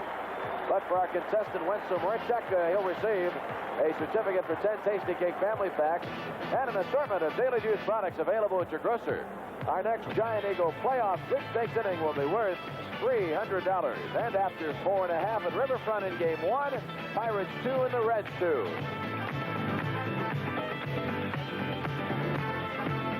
And now here is a tasty break. All right, let's take a shot at this scoreboard stumper here at Riverfront. Name the top two National League pitchers with the most strikeouts in a league championship game. Steve Carlton, Tom Seaver. Most strikeouts in a league. I got to say one's Candelaria. Let's take a look at that play again. This is that double play while we think about the quiz. Concepcion to Morgan to get Foley, and then on to Dreesen. Good stretch to get Parker. And so far, both sides have good double play balls with good feeds on the front end and nice turning on the second end. Bottom of the 5th in a 2-2 ball game. Hector Cruz.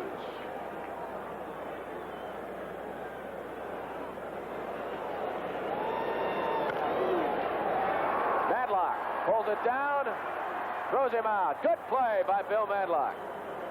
Almost a carbon copy of the play on bench an inning ago.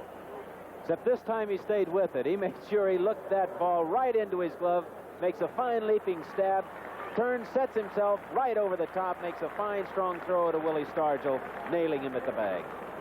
So Cruz is out. Look at it again. We got it covered from all angles. He's had to make all the plays so far. A couple of balls coming in, and then those high choppers, and shows why he's really settled in at third base and done such a fine job. I think the stories that have come out the last couple of days talking about the Reds against the big power Pirates, they seem to be missing the boat on the way the Bucs have played defensively this year. Seaver, Matlock again at the corner. Stargell, that easy, 2 away. Little surprised that Seaver swung at the pitch so early in the count. You know, Cruz hit the first, second pitch, and then Seaver came right up behind him, swinging away right away. Lets Candy get 2 quick outs and not having to throw too many pitches. Candy following the ball all the way to third base, and Matlock makes a fine backhanded play at the line, knows the pitcher's running, takes his time, and makes a good throw. So 2 away. And Dave Collins, the batter. Well, I'll tell you, any doubt about Candelaria, he, I think, has eliminated that tonight. In a 2-2 ball game, Pirates and Reds. Bucs got 2 in the third, Reds got 2 in the fourth. Home run, solo shot by Garner, 2-run homer by Foster.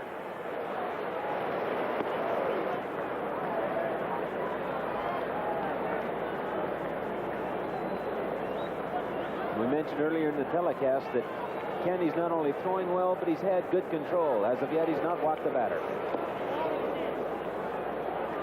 Falls behind 2-0. And he did fall behind Morgan and Concepcion in the first inning 2-0, but he got them. There's that Chuck Tanner book.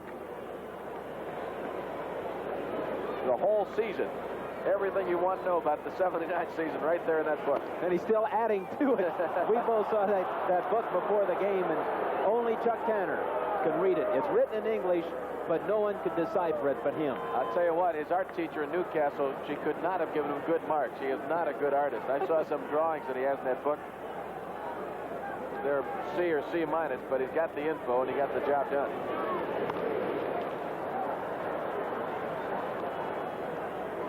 That book, I think, has been through the washer. I think it's been through the chewing tobacco. It's not the prettiest thing in the world, but I guess it's what in it that counts and how he uses it. Yeah, and remember, about halfway through the year, they had to get Tony Barterome's tape out. They had to tape it up, put it back together again. Nobody on, 2 down, bottom of the 5th in a 2-2 ball game. And the count 2-2 on Collins. He reminds me a little bit of Rose. You know, he's in that number 1 spot. Johnny McNamara has put him up on top. He's a switch hitter. Has a tendency of crouching a little bit like Rose and looking back into the catcher's glove like Rose does. He has, and you know, you've just waited for Davy Collins to bloom. He's had the tools and he's been on different ball clubs, and nothing's ever happened until finally, boom, here it was in a prime spot. Collins here in the 5th flies out to Milner. So the Reds go without a struggle in inning number 5 against Candelaria. After 5 innings of play from Cincinnati in Game 1 of the National League Championship Series, Pirates 2 and the Reds 2.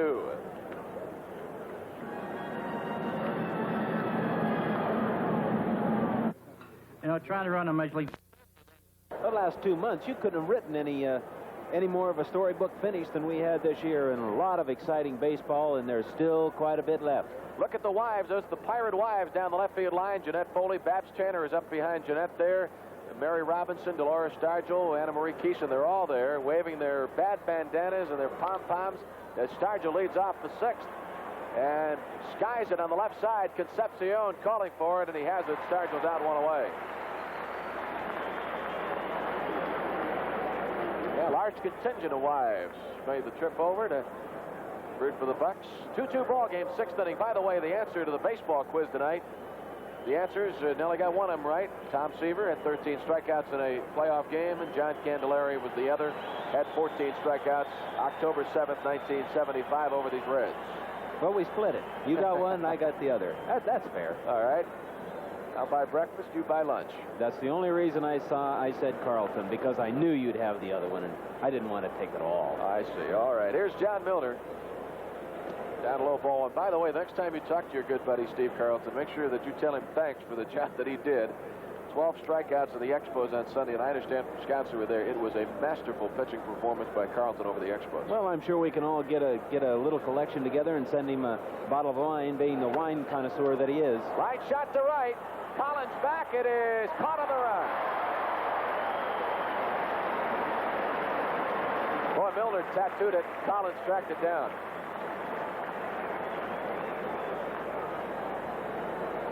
By the way, a footnote to the answer tonight. Seaver had 13 strikeouts in 73. Go ahead, Nellie. Well, as Davy Collins demonstrated his good speed, he judged the ball and got on his high horse and was able to almost outrun that high line drive by John Milner. Made a fine play. All right, here's Bill Madlock now. I'll get to that footnote in a moment. We got so much going on for you here from Riverfront. The Seaver, 13 strikeouts, came on October 7th, 1973, while he was with the Mets against the Reds. Candelarius came on October 7th, 75. Fly ball into center, right center, and Hector Cruz takes care of the Madlock fly ball. So Seaver retires our Buccos 1-2-3 in the 6th. After 5.5 innings of play, it's our Pittsburgh Pirates 2 and the Cincinnati Reds 2.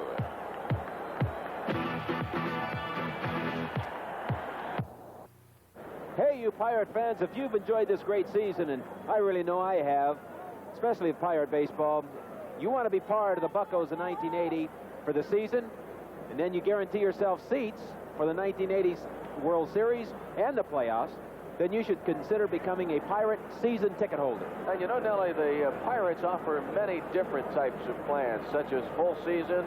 There are night games only, Sunday games only, and a new general admission season ticket plan. It's reasonable, it's cheap, anyone can afford it. Call 323-5080 for further information. That number again is 323-5080. Ball game tied at 2-2, bottom of the 6th. Pirates got 2 runs in the 3rd. A leadoff homer by Garner, and then Foley's sacrifice fly to get Moreno home. Foster had a 2-run homer in the 4th to tie the game up. Morgan's 0 for 2.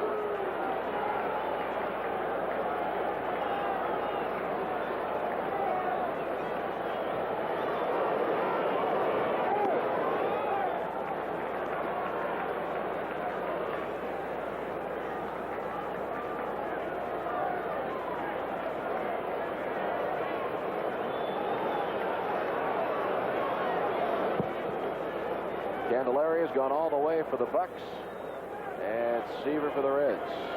So look at that Morgan stance. Fouls it down into the section, down to the Pirate wives, and it's 1 ball, 2 strikes. Joe just unable to get himself untracked so far. Physical injuries have nagged him throughout the year. He's played hurt. Just never been able to get his stroke going like we know he can, and I'm sure that he wants to get going, especially in the championship series. Breaking pitch 2-2. And a little different year this year. If you were to put down the 3 top second basemen, considering everything, defense and offense, normally Morgan's name's right there, but I think this year you'd have to look to some other people.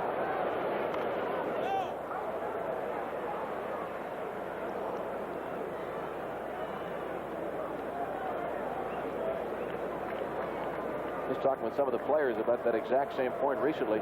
They said quite obviously Phil Garner would be in that category. Another guy that's played very well this year for the Cardinals, Ken Oberkfell, had a good year at second base.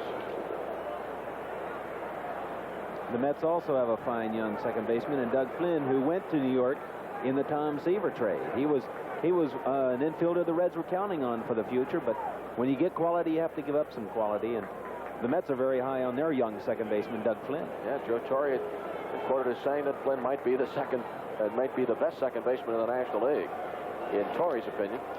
Bouncer to right side, and Phil Garner fires to Stargell, 1 away. So Morgan bounces out to Garner, 1 down in the 6th in a 2-2 ball game, and the batter is Dave Concepcion.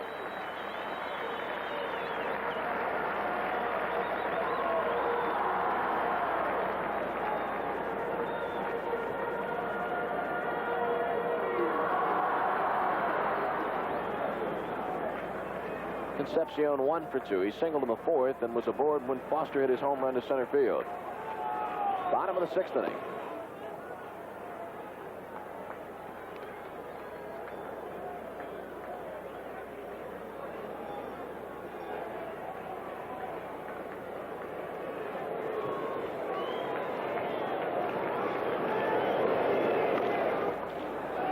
Matlock fires to Stargell, and Concepcion is out. Boy, in the last 2 innings, Matlock with 3 fine plays. Had one on Cruz, another on Seaver in the 5th, and play on Concepcion here in the 6th.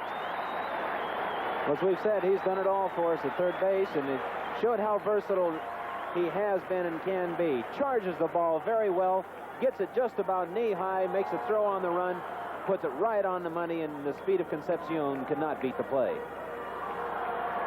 So 2 away in the Cincinnati 6th inning. Game 1 of the playoffs. Game 2 tomorrow afternoon at 3:15. Game 3 in Pittsburgh's Three Rivers Stadium on Friday afternoon. It'll be a 3:15 start. Then Saturday's game, if it's necessary, Game 4, Saturday night would be at 8:30. And then Sunday afternoon, Game 5 would start at 1:15. So a big weekend of playoff action in Pittsburgh over the weekend. You get your playoff tickets for the weekend series. Candelaria getting the start. Been bothered by lower back and rib cage problems. Only made 1 appearance in the last 2 weeks of the regular season. But a gutsy performance tonight against the Reds in this 2-2 ball game.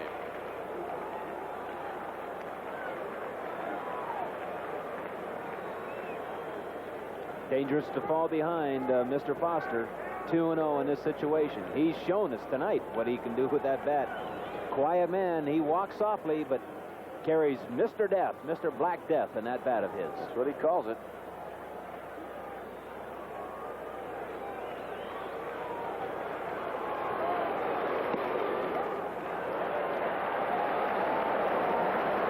Falls behind 3-0.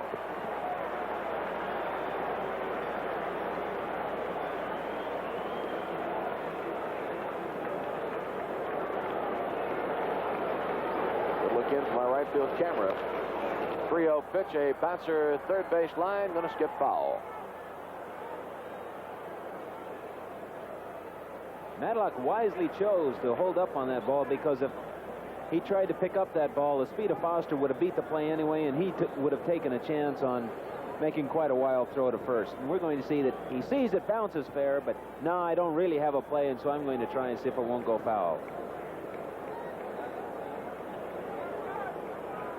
So it's 3-1. Candelaria facing Foster. Nobody on, 2 down. Totals are identical. 2 runs, 5 hits apiece.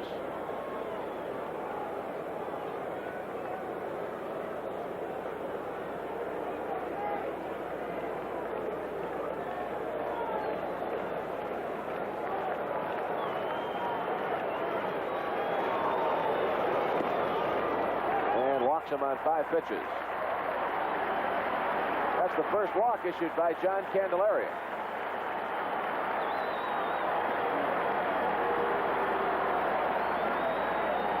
Candy trying not to throw the ball over the middle of the plate where the power of Foster can come into play, and just got it out of the strike zone. He didn't want to walk Foster, but he also didn't want to give in to him. Tried to make a good pitch and missed.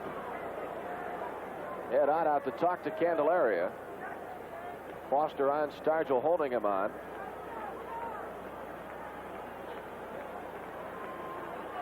Ball game tied 2-2, and Johnny Bench, he is 2 for 2, has tripled and has had an infield single. Good pitch, strike 1. Bench is testimony to the fact that it's difficult to produce when you're injured. In the first part of the season, his back was bothering him.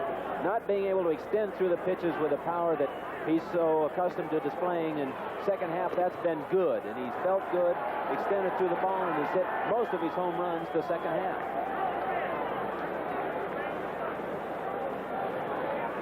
Candelaria in the first 5 2/3 innings, 3 strikeouts, 1 walk, allowed only 5 hits. Foster's running, and his line foul to the right side.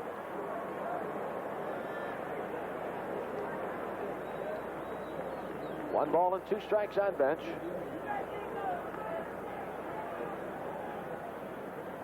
Let's get a new bat. Foster displaying another part of his versatility as a superstar in this game. For a powerful man, he still has fine speed, plays the outfield very well, just a well-rounded athlete here for the Cincinnati Reds.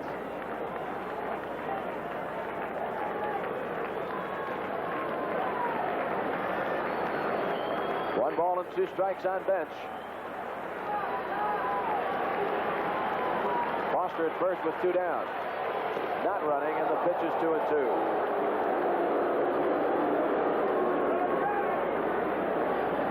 It's far enough, Candy. We don't want to go to 3-2. I know he was trying to make a pitch here, but just got it up and in a little bit too far. Don't want that runner running going to 3-2. It's important that he make a fine pitch right here, trying to get bench on this pitch. Ball game tied at 2-2. The count 2 balls and 2 strikes on bench. To get him? They're asking for the appeal. Montague says no, he did not go.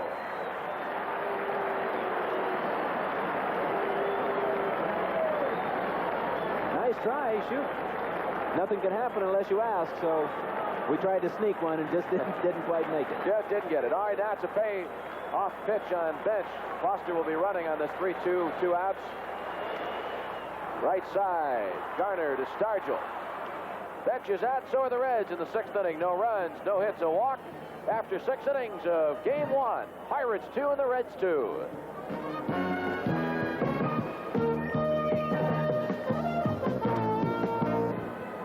Going to the 7th, and the next 3 innings are sponsored in part by light beer from Miller. Everything you always wanted in a beer and less. And in part by Wendy's old-fashioned hamburgers, where the hamburgers are hot and juicy. As we move to the 7th, Milo Hamilton back with you on the television side along with Nellie Briles. And, well, I guess we're kind of getting the act that we figured they'd trot out when they pulled up the curtain on this one, Nellie. Even Steven here. Certainly have. Both pitchers have settled down after their 1 inning of trouble each, and displaying why they are some of the fine artists of this game. Got to try and get something going. We'd certainly like to get the leading lady tonight if we can. Go home with perhaps 2 victories under our belt. Bottom 3rd of the order due in the 7th. That's Ed Ott and Garner. Candelaria's due up 3rd. Might depend here what happens with the Otter and Garner as to what Chuck Tanner decides to do here. The hits are even at 5. The runs are even at 2. Nobody's made an error. Concepcion's made some great plays for them. Madlock has made them for us. So that's the way it's gone so far. As we move to the 7th, Ed Ott has struck out and singled. 1 ball and no strikes.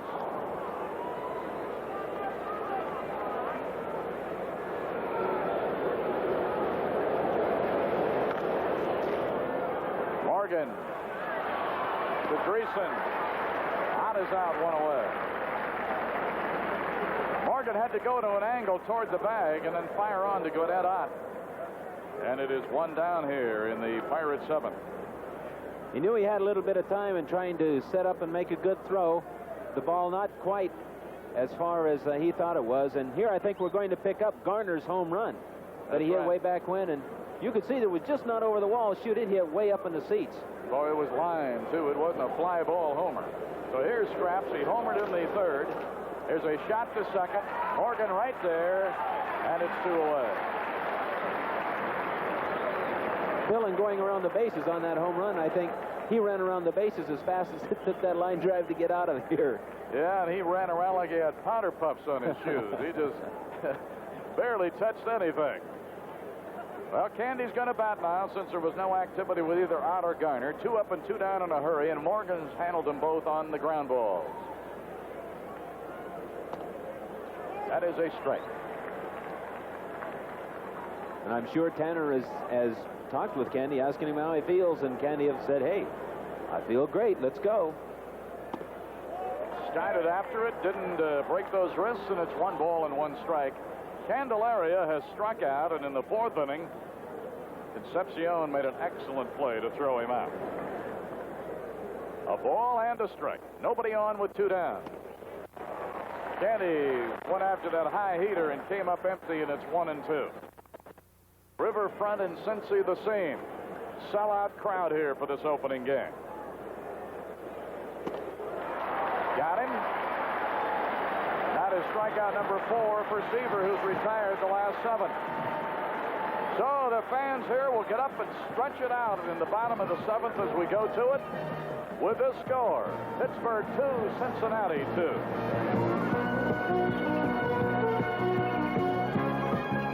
Now, the trick is, in just 3 moves, they get the light bottle caps all together, moving 2 each time. Once, twice, 3. What? That's easy. Hey, I could put away a lot of beer by the time they figure this one out. That's why I'm drinking light beer from Miller. Not only does light taste great, but it's got a third less calories than their regular beer. And it's less filling. Hey, what's going on here? Okay, once more. 1, 2, 3. What? That's easy. Let me... Light beer from Miller. Everything you always wanted in a beer, and less.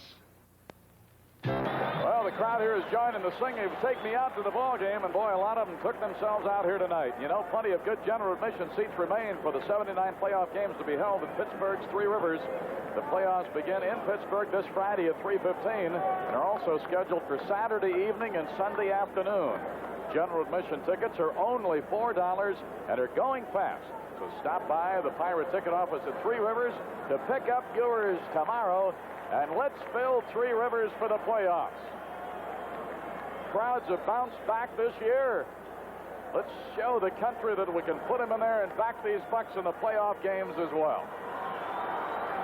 Have to keep in mind that they're all 3 different starting times, so be sure we know the starting times on each of those days. All right, Ray Knight will be leading it off against Candelaria as we go to the bottom of the 7th. He has struck out and he's bounced into a double play. Strike 1.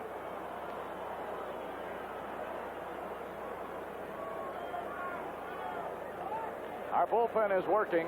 Enrique Romo and Grant Jackson. We're in the 7th. Fly ball, right center. It's way back, but Moreno's going to be about 8 feet short of the track. That ball was hit pretty well, but I think it got up in the air and died a little, Nellie. He did, and the ball was far enough away from Knight that he wasn't able to extend through and get the real power from his arms into it. And while it looked like in the beginning it was going to go a long way, it faded as it got to the deeper part of the outfield. And you saw as Moreno put up that arm to let the Cobra know he was in charge, and there's the bullpen working. 23 Jackson, they've got their bullpen working. That is Hume. A real key to why they're here. Almost went after it, laid off in time. I think the conversion of Hume from a starter to the bullpen just strengthened the pen that they needed help in. He came on and beat out Baird for the most saves on the club. Give you an idea of the job he did. All right, Dreesen, who's 0 for 2. 1 ball, 1 strike. Dreesen ended the season with a 6-game hitting streak. He's having a little trouble hanging in there against that sweeping breaking ball of John Candelaria. He struck out swinging in the 2nd, and in the 4th inning he bounced to Stargell. 1-2. Cruz will be up next. Score tied 2-2. We're in the bottom of the 7th. Pirates got 2 in the 3rd. The Reds answered with a pair in the 4th. Fly ball left field, slicing over toward the corner. Milner over. Does he have room? No, it's going to slice right up above him into the seats. The banana in the end of that one took it out of his playing reach, and it makes it hold at 1-2. When the Pirates picked up a pair in the 3rd, as Ott and Candelaria took it over, Garner started it with an opposite field homer. Moreno tripled to right center, and Foley got him home with a sacrifice fly. When the Reds tied it in the 4th, Concepcion drilled one through the hole on the left side. Then Foster hit a towering homer over the center field fence. Strike 3 called.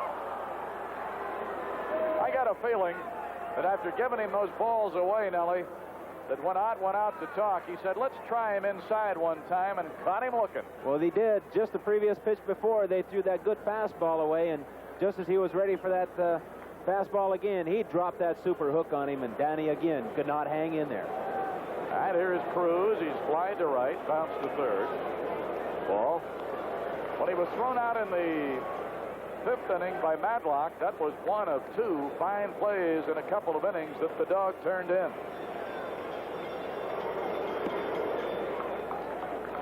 Two balls, no strikes.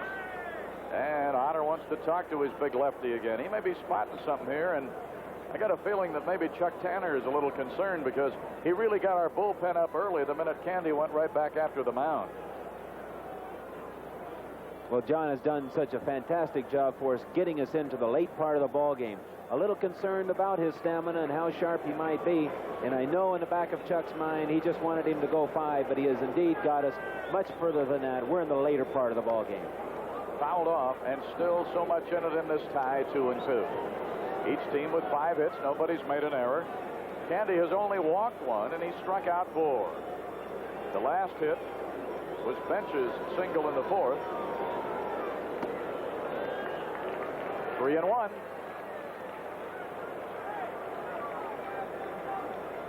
Be so nice if we could get Cruz here, as we would have the pitcher then leading off the next inning.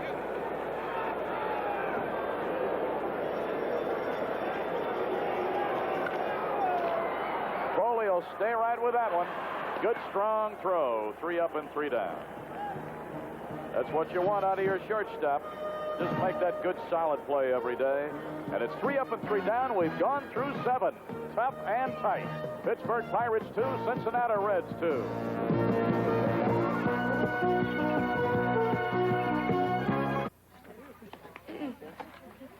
In my neighborhood, I know just where to go to get more for my money. Across the street for the best dry cleaning. For shoes, I come here. And to get more for the money my family saves, we go to our neighborhood Mellon Bank. They helped us choose a payment savings account. And it feels... It's that time again. Yeah, the fans at home get a chance to enjoy it as we play Giant Eagle Home Run Sweepstakes. And this is it for Grace Wohlfeil, W-O-H-L-F-E-I-L, of Etna. And Grace, if the Bucs can homer during this 8th inning, well, you're going to get $300 worth of Giant Eagle groceries. And as we go to the 8th, we've got the top of the order, Moreno, Foley, and Parker, to see if the Bucs can break through Seaver and bust out of a 2-2 tie. Big Jim Bibby goes tomorrow. The youngster Pastore will be going for them. We will not know about a pitcher for the Friday game until after the workout Thursday. And there'll be 2 or 3 things that'll enter into that picture. Keeson's fingernail. It'll also depend on what we have to do with a long man in the bullpen tomorrow. All right, the pitch to Omar. A fastball upstairs, 1-0. Why should we have anything for certain late in the year? We haven't all year as far as our rotation is concerned. So have not had a set rotation all year and won 98 games. Here's a strike.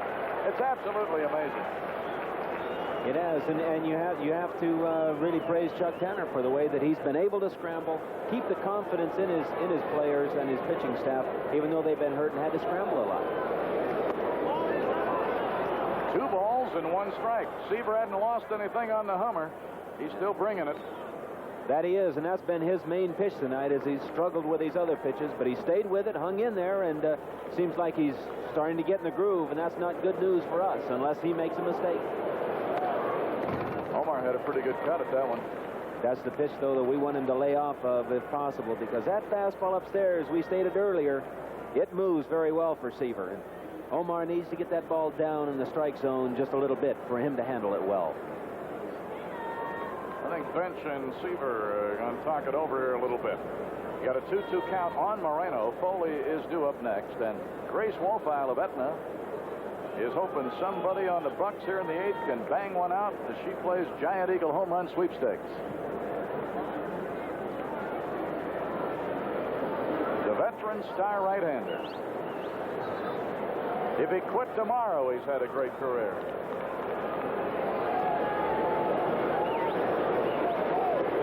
Ball. Seaver fooled some people. We even talked about it earlier in the year, wondering if maybe all those innings and all those pitches, because he always pitched a lot of innings, that maybe caught up. But after he faltered early in the year, boy, when he came back strong, he did it with a vengeance. Had an 11-game streak at one time. 3-2. Fouled off. And a big pitch that he has come up with, again, a lot of credit to Seaver. He's adjusted. He has come up with a changeup. He never threw that earlier in his career because he didn't have to. He was strictly overpowering with a good hard slider and fastball. But now he knows that he's lost that little extra that he once had. Come back, he can reach back and get it once in a while. But now with a little change-up, and he uses that big lollipop curve that he has, he's become a more well-rounded pitcher now. Omar had gone over to work with the bat handle a moment. He's back up in there. Another payoff pitch is due from Seaver. Well, this would be the inning when you'd like to do something. In the 8th with the top of the order. And he's such a key to our attack. You get him on, and he makes things happen. Strike 3 call. 5 strikeouts for Seaver. The first time that he's registered on Omar. Boy, Seaver reached back and made a tremendous pitch when he had to. That ball down and away, right on the black of the plate, and I think Omar knew it because he looked back right away, and he said, uh-oh, did you call it? And he certainly did. Rang him up. That ball not only had great velocity, but it had that movement going away, and it's a called strike, and Foley is the batter. Foley drove in a run with a sacrifice fly in the 3rd inning, had a base hit in the 5th. He's 1 for 2. Strike call as Foley bats for Grace Wolfile of Etna. Giant Eagle home run sweepstakes inning. We're up to $300 in the first game of our playoff telecast series. Ball 1-1. We might add that pitch that he made on Omar was a call that he hadn't been getting earlier in the evening.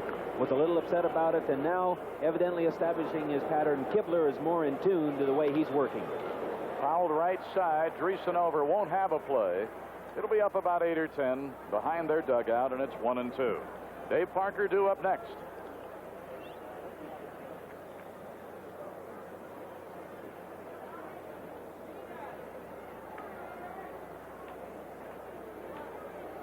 Who do you think is watching Tom Seaver the closest? Well, it was a fan in the stands, but I have a pretty good idea that it was Nancy Seaver. Extra long eyes. I've got my eye on you. 2-2.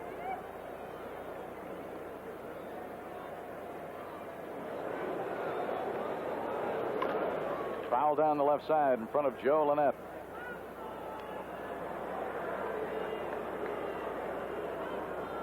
Our hits belong to Moreno, a triple in the 3rd, Foley a single in the 5th, Matlock a single in the 2nd, Ott a single in the 4th, Garner a home run in the 3rd. 2-2. Shortstop Concepcion. That was a little closer than it looked like it was going to be. Timmy hustling down that line, but he got him, and it's 2 down. Here's Parker. He's bounced to first, walked, and wrapped into a double play. And the ball that he hit into double play, as you watch Concepcion again on the Foley ball, made Dreesen reach a little for that one, but got him by a step. But one of the best plays Concepcion made tonight was when he started the double play on Parker. There it is again, reaching for that thing. Foley.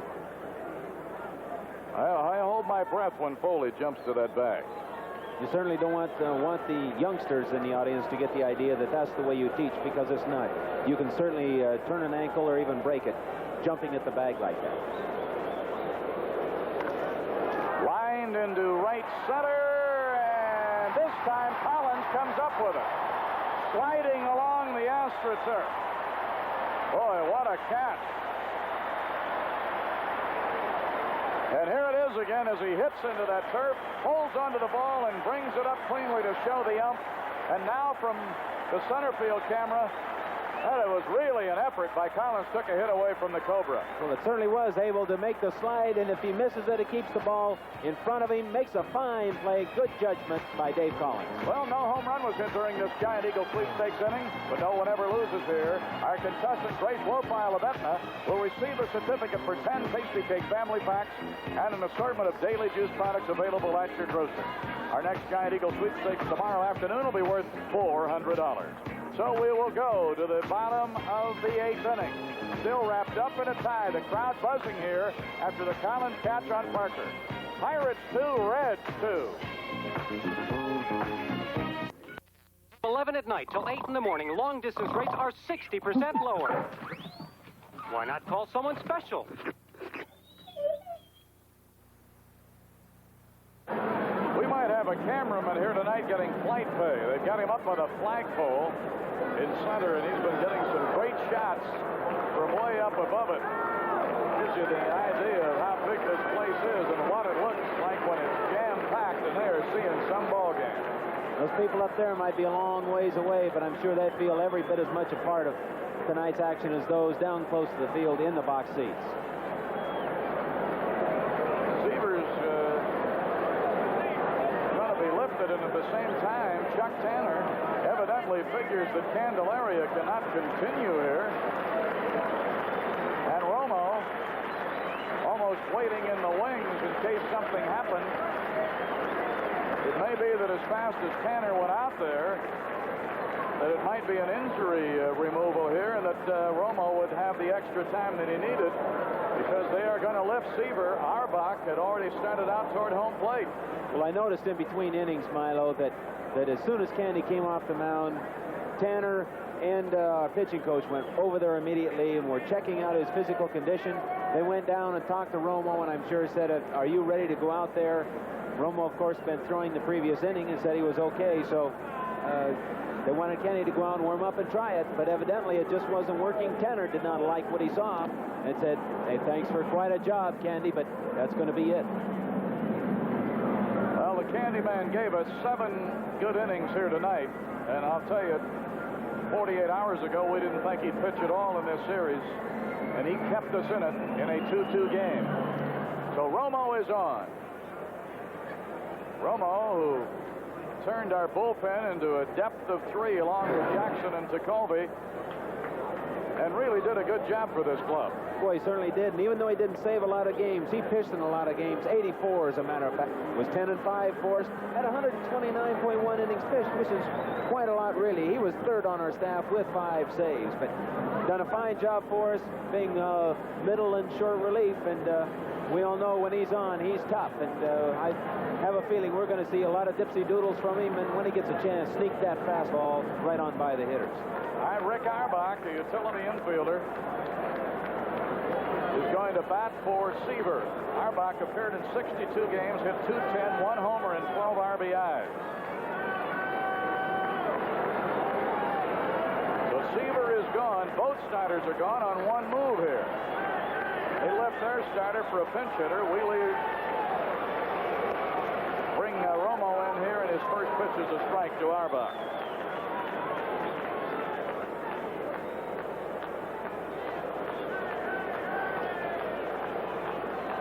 Auerbach against us this year was 2 for 8 with no RBI.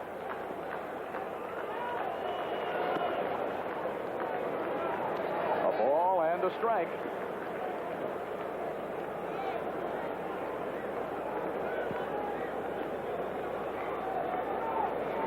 Auerbach leading it off in a pinch hitter's role in the bottom of the 8th. We're locked up in a 2-2 tie as Romo works on him, and he took it for a strike.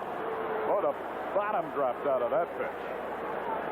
I don't think Auerbach in a pinch hitting role this year has seen too many pitches of that nature.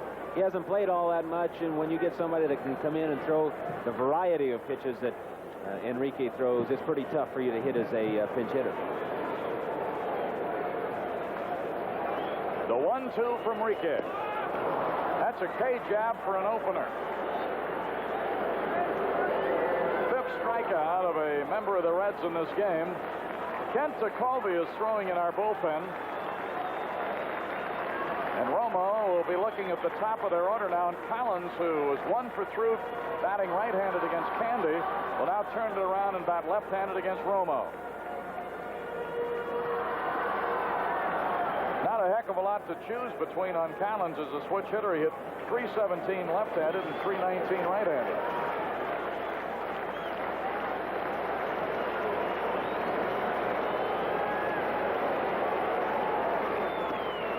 One ball and no strikes. The Pirates got a pair in the 3rd to strike first. Is it that cool? They've got some of those heaters in their dugout tonight. Very pleasant up here in the booth. Line drive, right. 1-right center, base hit. Parker will come on to play it on the first bounce. Collins is on with his second hit in the game. He had a single in the third inning. It was an infield hit. That's the first hit off Romo. It's hit number 6 for the Reds. It's the first hit they've had since Bench had a single in the 4th inning. Boy, and how do you win pennants? It's guys like Dave Collins filling in and doing the job for you. He filled in for an injured Ken Griffey and blossomed as everyone thought he could in the past, but never really produced. Has become one of their very exciting switch hitters. All right, now Joe Morgan 0 for 3. Now Collins can run. He stole 16 bases in 25 tries. This might be a stage in the game where McNamara might turn him loose. But not on that one, and he opened up on a fastball with Morgan, one of the few he'll throw, missed with it. So Stargell trying to hold Collins close. Morgan the batter, Concepcion on deck, then Foster. Ball game in the 8th inning. Pirates 2, Reds 2. Romo stepping away. Since Romo had trouble balking early in the year and became so visibly upset by those balk calls, they've taken him away from doing much throwing to first and make him step away a lot, which really does about the same thing, makes that runner stay there. Runner going, throw down, going to be safe.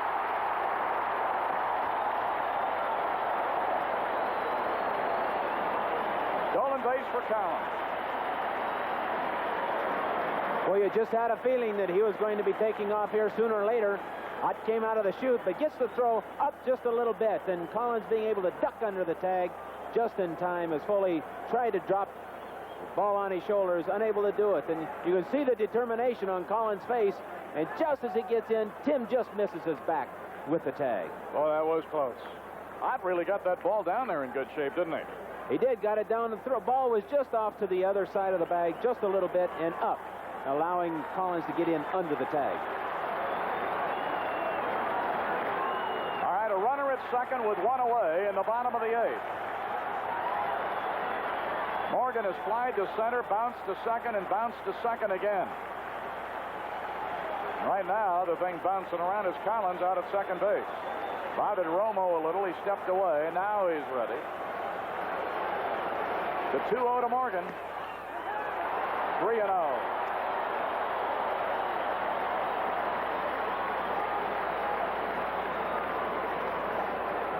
Morgan batting with Collins in scoring position and only one away. Jacoby probably got up early in the inning just to loosen up and be ready. Now is throwing in earnest, and I'm sure he's ready to come into the ball game should we need him. 3 balls, no strikes. Collins with a single and a stolen base, putting Romo in a jam here.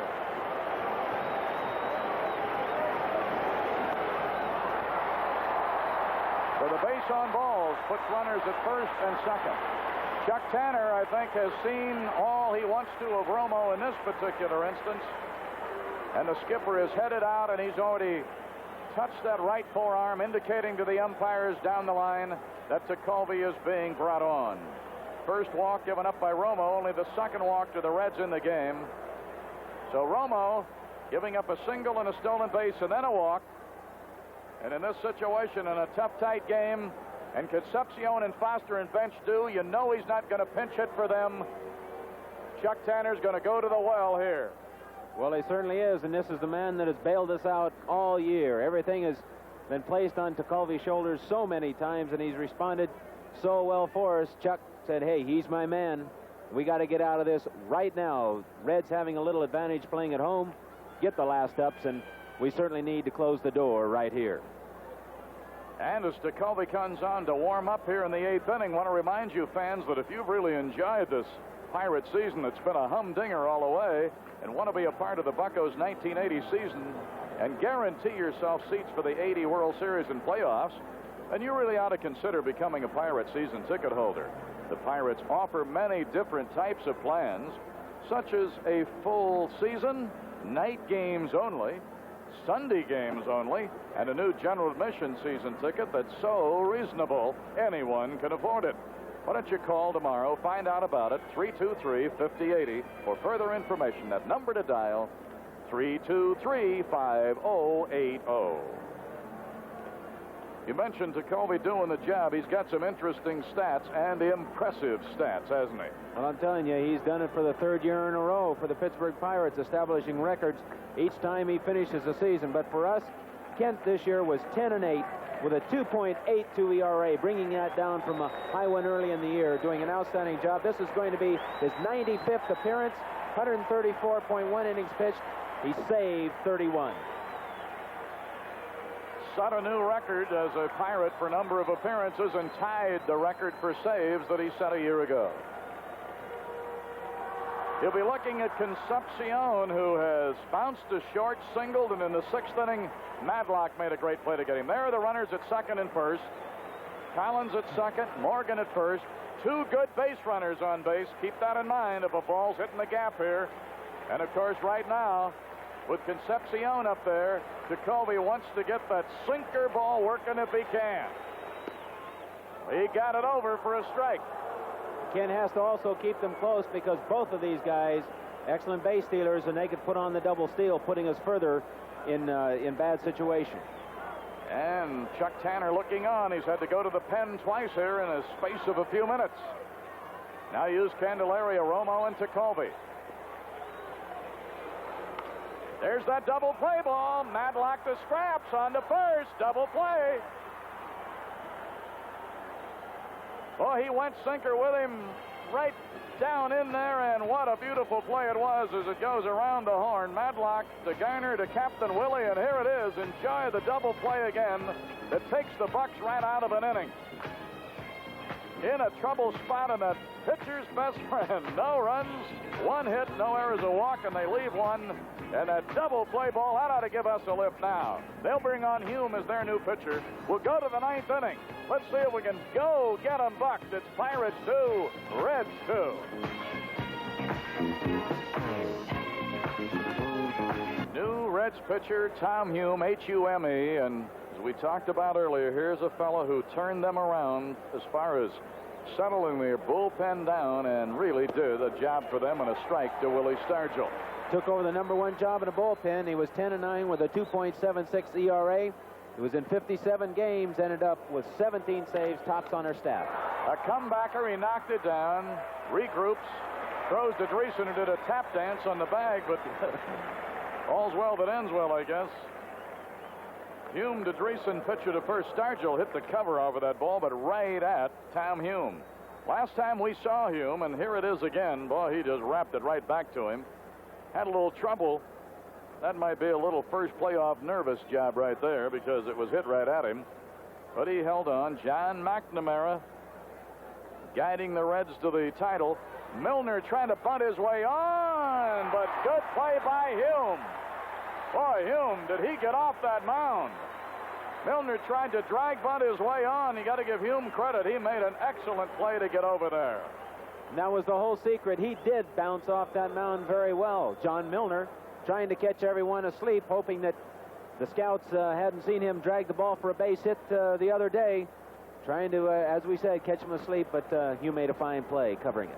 Here's Madlock, 1 for 3.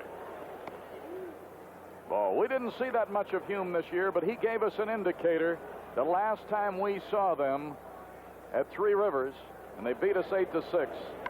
There's a high drive, deep left center. Center fielder at the fence, and that's where he'll make the play. Madlock gave it a big ride. If he pulls the ball at all, we're in front, but he hit it to almost the deepest part out in deep left center. Cruz went back, leaps, comes down, side retired. Madlock flirted with a tiebreaker. Cruz gets a big hand as he comes in. So we'll go to the bottom of the 9th, and Jacoby's got to hold him again. Still locked up in this tough, tight ball game with this score: Pirates 2, Reds 2.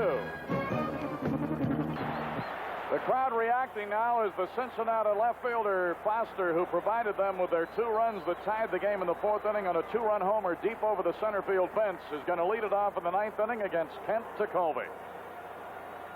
Foster has bounced to short, hit the 2-run homer and walked. He'll be followed by Bench and then Ray Knight. We're in the 9th inning at Riverfront.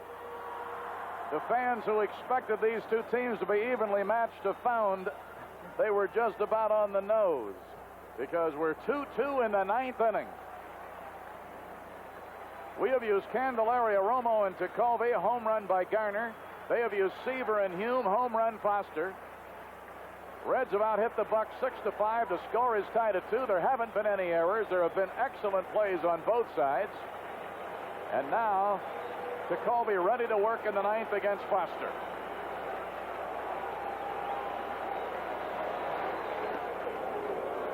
Opened up with a speed that he took a little something off of that. Showed him something a little different. Tekulve being a good low ball, sinker ball pitcher, facing a good low ball hitter in George Foster, but his power against power. Tekulve doesn't have very much upstairs, guys, to go with his best. Check swing, bouncer, deep in the hole. Foley's throw. Holy Toledo, what a play. That's a Foley Toledo play there. Davey Concepcion in this ballpark gets all the credit in the world, but you're going to see Tim Foley going way into the hole at shortstop and making that fine, strong throw to nail a pretty speedy George Foster. Excuse me, swing, but you see how far Foley has to go for it on the back line of the infield and in that good, strong arm that you like from the hole. Boy, that was just an excellent play and kept that leadoff batter there in the 9th. And there's the skipper of the Bucs, Chuck Tanner. Oh, he is intent tonight. And why wouldn't he be? Johnny Bench with a 1-ball, no strikeout. He had a triple in the 2nd, a single in the 4th. He grounded to Geiner in the 6th. That gives him the 2 for 3 evening as he stands in the 9th inning with nobody on and 1 away. 2 balls and no strikes. Ray Knight due up next. And there's the contrast on the other side, John McNamara. He's been around. He's paid his dues. He gets into the brass ring, grabs it, and brings his club to the playoffs. Ball 3. Grant Jackson is throwing in the bullpen, and Don Robinson's going down to join him. 3 balls, no strikes.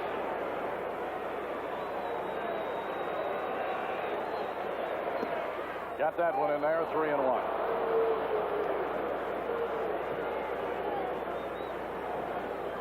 Johnny McNamara appeared to be the right guy in the right place at the right time. He played it low key. 3-2. That ought to loosen up John's back. He was going for all the marbles. Yeah, he was going to try to send this capacity house out of here singing and dancing.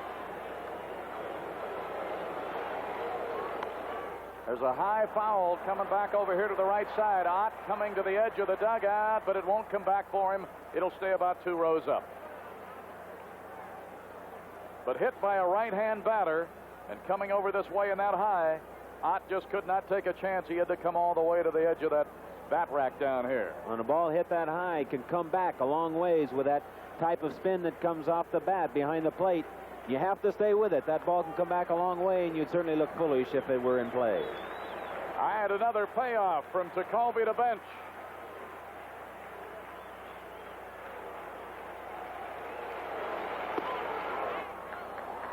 They're asking, did he swing? But the first base umpire said, no, he didn't. It's a walk.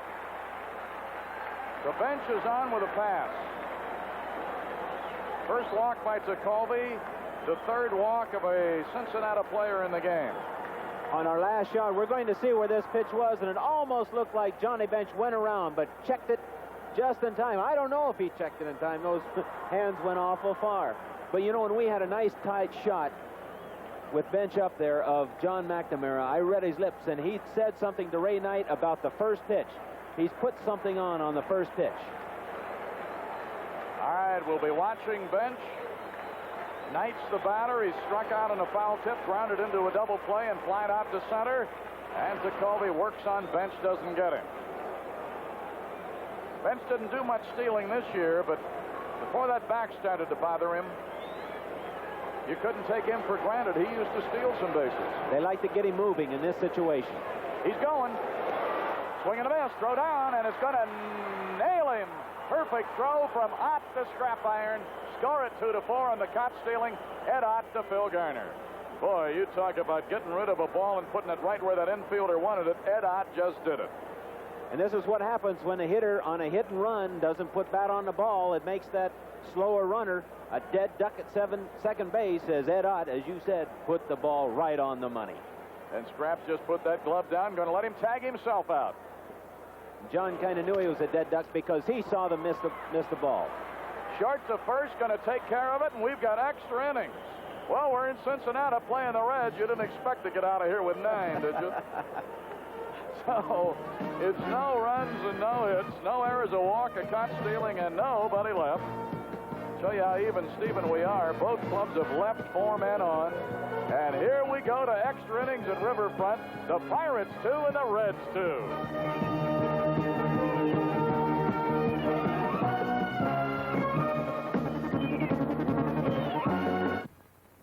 A good quarterback does his homework on and off the field. That's probably why the 3 of us are all drinking light beer from Miller. See, light's got a third less calories than the regular beer, and it's less filling. Plus, it tastes great. And you know it's important to have a command of facts like that. It's mental discipline, really. You're darn right. Because if you know every position, every option, every formation, you'll never get your signals crossed. Hey, that's my beer, Terry. No, this is... No, wait a minute. You big fucking... Light beer from Miller. Everything you always wanted in a beer, and less. My label. We're going to the 10th inning at Riverfront. For these clubs over the years, Nellie Bryles, going back to your days, they really have some battles, don't they? Certainly have. That's the nature of the ball clubs. They've been clubs that maybe they get behind early, but they know that if their pitcher can keep them in a ball game, they'll battle back one way or the other. Always been able to score a lot of runs on both sides, with the Reds having the edge, putting the stolen base in action, but we've remedied that with the acquisition of Moreno from our minor leagues and other people that can steal some bases. We're a much more versatile club now. Ed Ott bounces one toward short. Concepcion in, grabs, throws. Got him. He might make that play better than anybody. With his fine speed, he's able to charge the ball and not waste any motion or extra steps in getting rid of the ball on the run. And as you say, he does come in, scoops, makes the good throw off balance, right on the money. And as you say, that's why they consider him the number 1. But tonight, Tim Foley's not taking a back seat. He's matching him almost play for play. All right. Doggone it, it ended up the same way. They got him again on the 3rd replay. Here's Garner. He homered in the 3rd inning. Ball 1. In the 4th inning, he hit a ball on the nose right at the center fielder, a liner, but it was caught. In the 7th inning, he bounced out to second.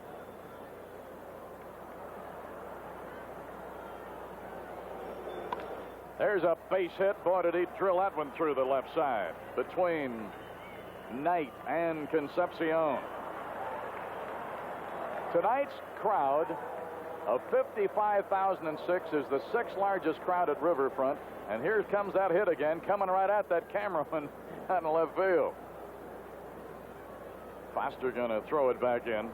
That is the first hit we've had, to show you how Seaver pitched in his late innings and Hume has pitched. That's the first time we've had a hit since Foley singled in the 5th inning. That's too long ago.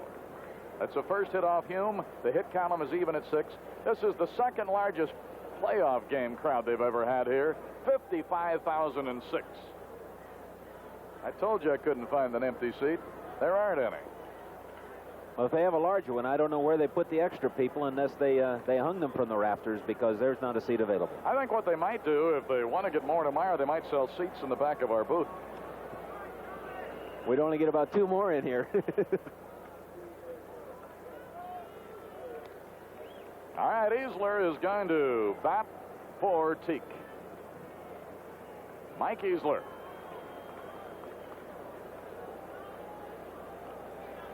Easy this year, first full year in the big leagues, hit .283, 2 homers, 11 RBIs. Fastball up, and it's 1-0. So Garner's at first, as you see Dreesen holding him there. The single by Garner was his 2nd hit of the game.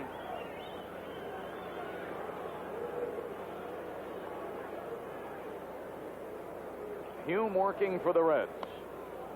Now the last 2 pitches, he's zinged him up there, but they've been sailing high and away, and with that, Morgan wants to come in and talk to him.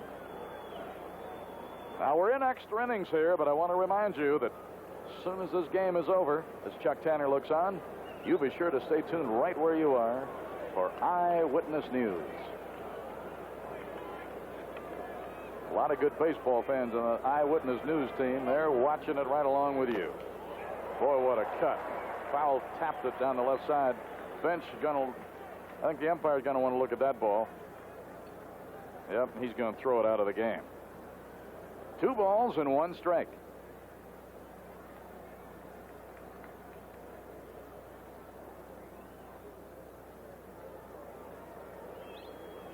Geiner at first with 1 out. 10th inning, 2-2 tie. Hits are even at 6. Been no errors.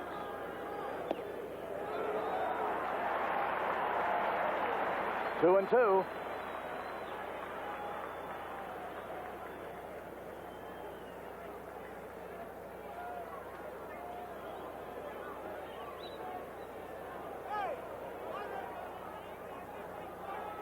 Now our bench is on the plate umpire, and he's barking back.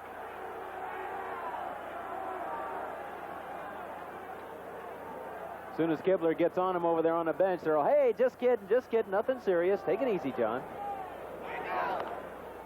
Geiner was running with that pitch. Easler fouled it back. So it's holding 2-2. We got some leather lungs over there. A few smiles on the bench now. Scraps returning to first. See, John doesn't realize that they say that to each other all the time in the clubhouse. Yeah, he ought to be in our clubhouse when they're really ripping each other. There's a fly ball to left field. Foster backing up. He'll reach up and grab it. And Geiner's going to have to turn around and come back because he was running again. And Geiner will get back in time. So Easy took him to the opposite side, but Foster was able to backpedal and make the catch and left. So that makes it 2 away with Geiner still at first. And you go to the top of the order with Omar Moreno. The Antelope has had 1 hit tonight. That was a triple in the 3rd inning, and he scored on a Foley sacrifice fly. At that time, it gave the Pirates a 2-0 lead. But the big swing of Foster's home run bat in the 4th with Concepcion tied it, and we are still tied. The game's been tied since the 4th. We're now in the 10th. Moreno has bounced to short, tripled and scored run number 2. 5th inning, Concepcion made a good play to throw him out. In the 8th inning, Seaver caught him looking. Seaver retired the last 10 men that he faced. But they went to their bench. Hume now is pitching for them. A diving Geiner makes it back at first.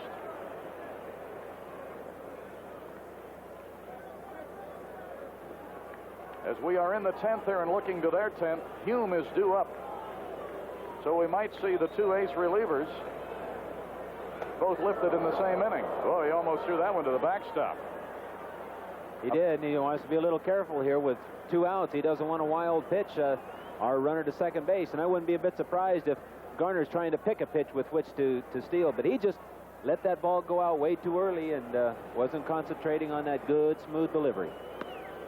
Ball to Omar, makes it 2-0. The Cincinnati bullpen has the left-hander Tomlin and the right-hander Baird.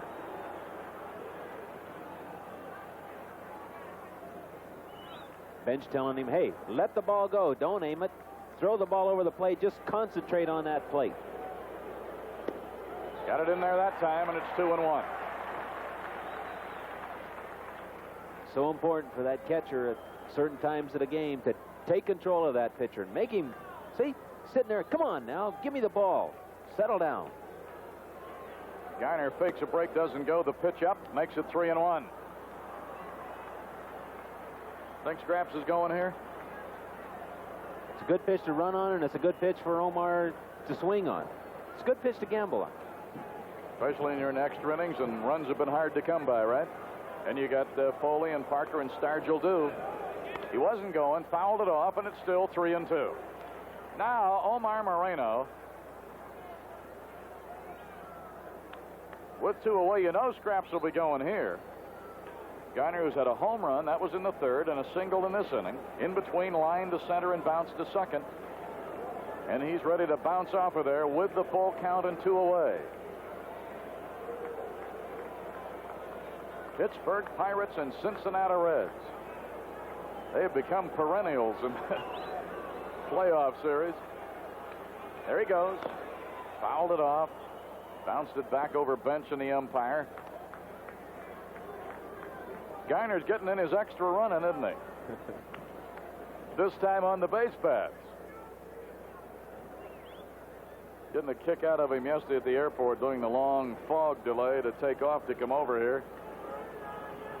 Some of our guys are battered and bruised, I want to tell you. But boy, when they pull up those socks and get on those caps in this kind of a game, those injuries are behind them. He's going. Fouled off again. So he's fouling some pitches off here and making Hume work. Believe me, the worst thing you can do on this Pirate Ball Club too is, if you're hurting a little bit, is to look for a little bit of sympathy, because then they just get all over you and you feel awfully foolish, because everybody this year has played with something of one form or another. Boy, I tell you, the ribbon that goes on in this club, it's all part of it on this team. Some clubs, there'd be some flare-ups over it. They dig deep. Strike 3 called. Got it across his kneecap on the inside corner. Moreno didn't like it, but he's gone. No runs and 1 hit, no errors, and Griner left. It was the first strikeout in the 2 innings that Hume has worked, and he might be through because he's due up in the bottom of the inning. It's the 6th strikeout of a Pirate in the night's action, and we've now moved to the middle of the 10th inning. Total board identical. Pirates 2-6-0, the Reds 2-6-0. So Grant Jackson has come on now. Remember, Easler was the pinch hitter for Tekulve and lined out to left. So as we go to the bottom of the 10th, with Dreesen and Cruz and probably somebody from their bench due, we have brought on our 4th pitcher, and it's Grant Jackson, no stranger to the playoffs. Well, he certainly isn't, and no stranger to this type of pressure situations. Grant's been around quite a while and pitched on quite a few championship clubs, going back to his Baltimore days, so very familiar with these situations, knows the job that he has to do facing the bottom of the order. The fact that Jackson played with some of those great Baltimore teams, Nellie, and now Earl Weaver has Baltimore back in it for the first time in a few years, going against Jim Fragosi's Angels. They start tomorrow night. But since we are in the National League, we don't get to see them over there, but you were in that league recently, in fact, at Baltimore last year, so you've got an idea about the 2 clubs, although the Angels put some new hitters in their lineups this year. But what are your feelings as we look at the other league? Well, in sizing up Baltimore and California, I feel that Baltimore has an edge strictly in their pitching. They have a healthy starting 4 pitchers, and their bullpen is very deep. California and Baltimore are comparable hitting-wise and defensive-wise, so it's going to boil down really to the Baltimore and California pitching in that series. All right. And as we look at Dan Dreesen leading off in the 10th inning, Don Robinson starting to throw in our bullpen. And the first pitch to Dreesen is a strike.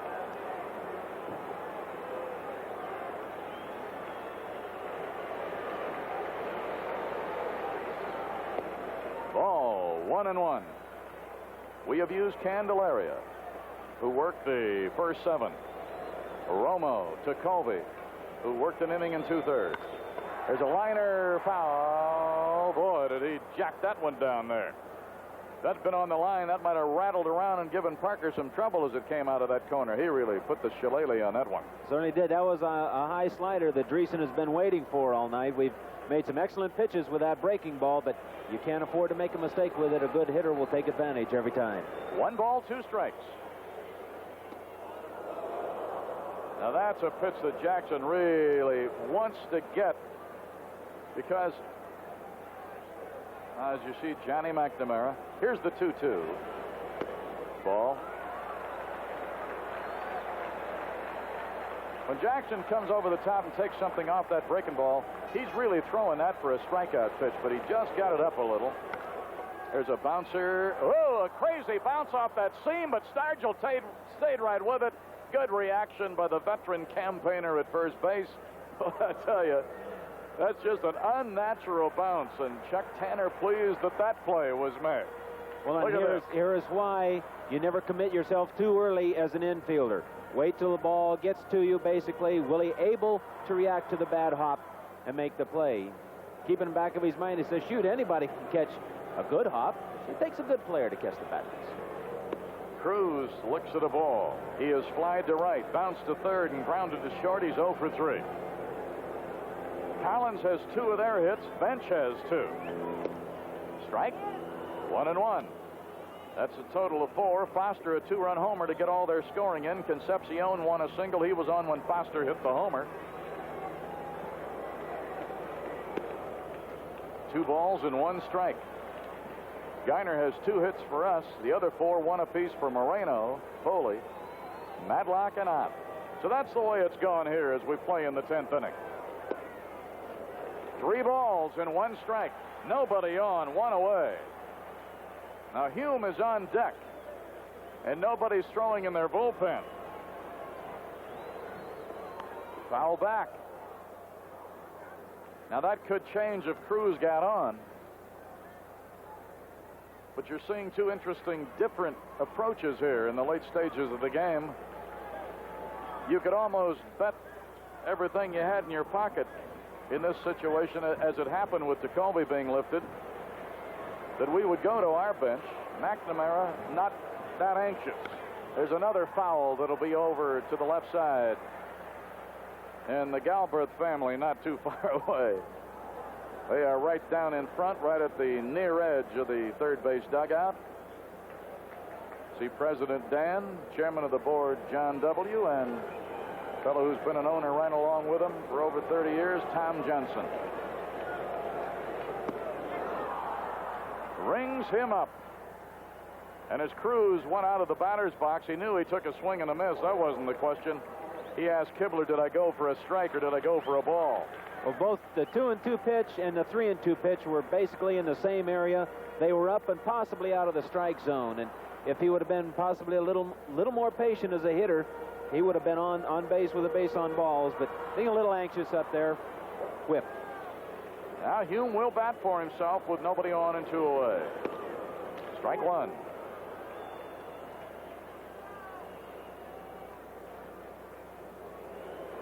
Being the late reliever, Hume doesn't get a bat that much. I'll say he doesn't.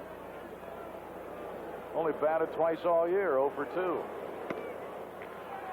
2 balls and a strike.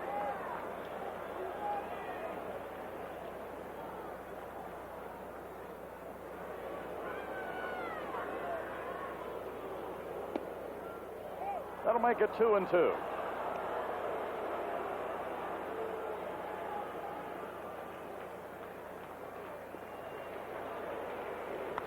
Foul back.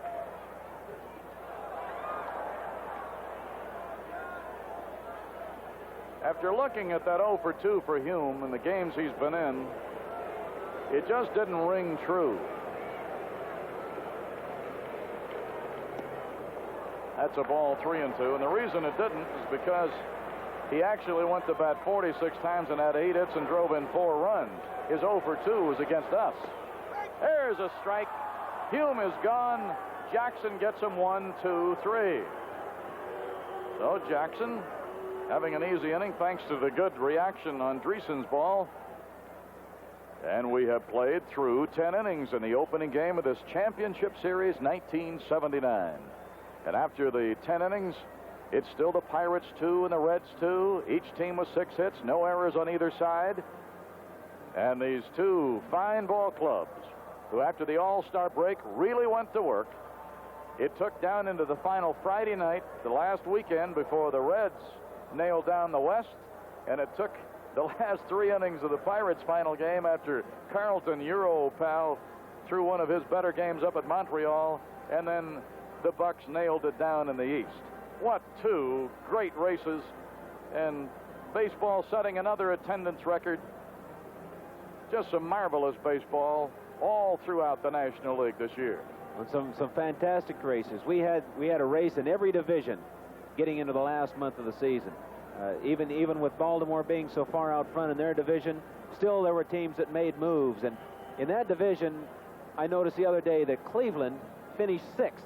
and was still over 500. So they played some excellent ball over there, but Baltimore was just too tough this year, and it was really a pleasure to see Montreal do so well, to see Houston do so well, and some other clubs that have really progressed during the year. And it shows that there's better balance in the league now with good drafting, and some wise trades on the part of some ball clubs have strengthened them. So looks like 1980 is going to be another banner year.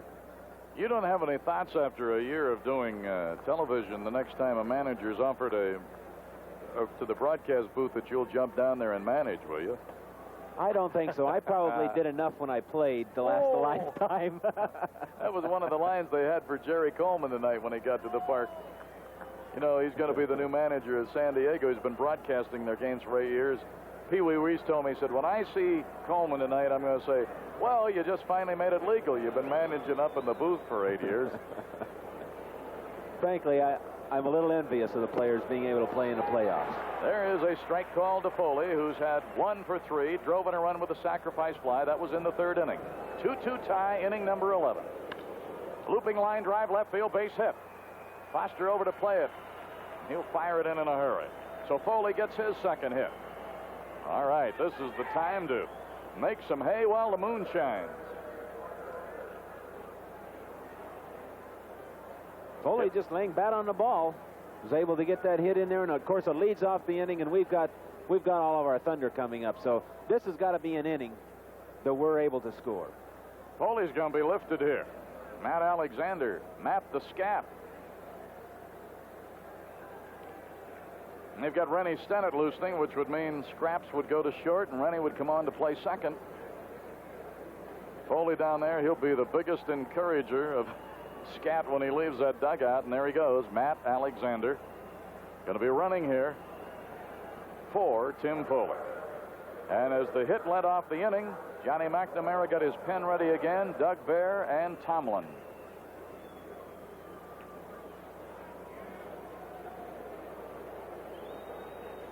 So Matt Alexander, we've seen him the last couple of years. He's a guy who can make things happen. He stole 13 bases this year. Only was caught stealing 1 time. So let's see if they put something on in a hurry and try to get Parker swinging that big bat. He's 0 for 3 tonight. In the 8th inning, he hit the cover off the ball. There is a ball inside and low. That was the play that Collins made the skidding, diving catch in right center.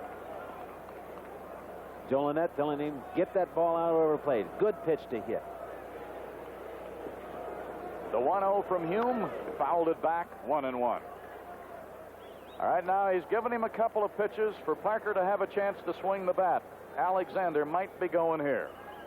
It's a good chance for him, and we certainly, with his high percentage of thefts, we want to give him that chance to steal a base, and so that Parker can get him over, sacrifice fly can bring him in. All right. Matt the Scat, as the players call him. He fakes a break, boy. I tell you, that brought Bench up there ready, didn't it? Pitcher Hume went right down to his knees because he knows when Johnny Bench comes out of the chute, that ball's going to be about 3 feet high, and you better be under it. And also, with that kind of a fake break, it had Concepcion and Morgan taking a step or two, and sometimes that's just enough for Parker to get the ball through one of those spots. That's what you like to do. That's what speed will do for you in this situation. We want to create something, get something happening. 1 ball, 2 strikes. He's going. Fouled off up to the left side and holding it 1-2. Now we're in extra innings in this playoff game. We're in the 11th inning, tied at 2. And we'll be joining our Eyewitness News team for the news update. Here he comes. Boy, he pedaling down that line, but of course, there's Concepcion helping him there. Just a case of, there, look who's on deck. If Parker were to do something, Tomlin might be brought in. Tomlin is the lefty throwing in their pen. 1 ball, 2 strikes. Sends Alexander back safely.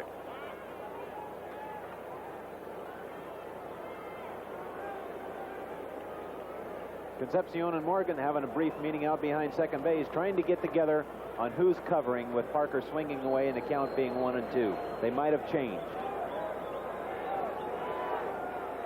Hume going to check him. He's not going. There's another foul. Got away with a pitch there, I think. That ball was up.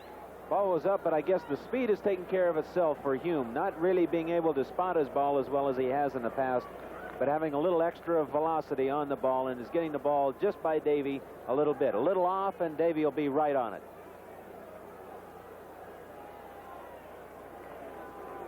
Alexander out on the carpet, and hey, that was too close for comfort. Good move and a good strong throw by Hume. It was. That's a move that he hasn't shown tonight, saving it for when he needed it and wanted it. Just not quite being able to get the throw over there in time as Matt gets that hand back ahead of the tag. There's a base hit through the left side.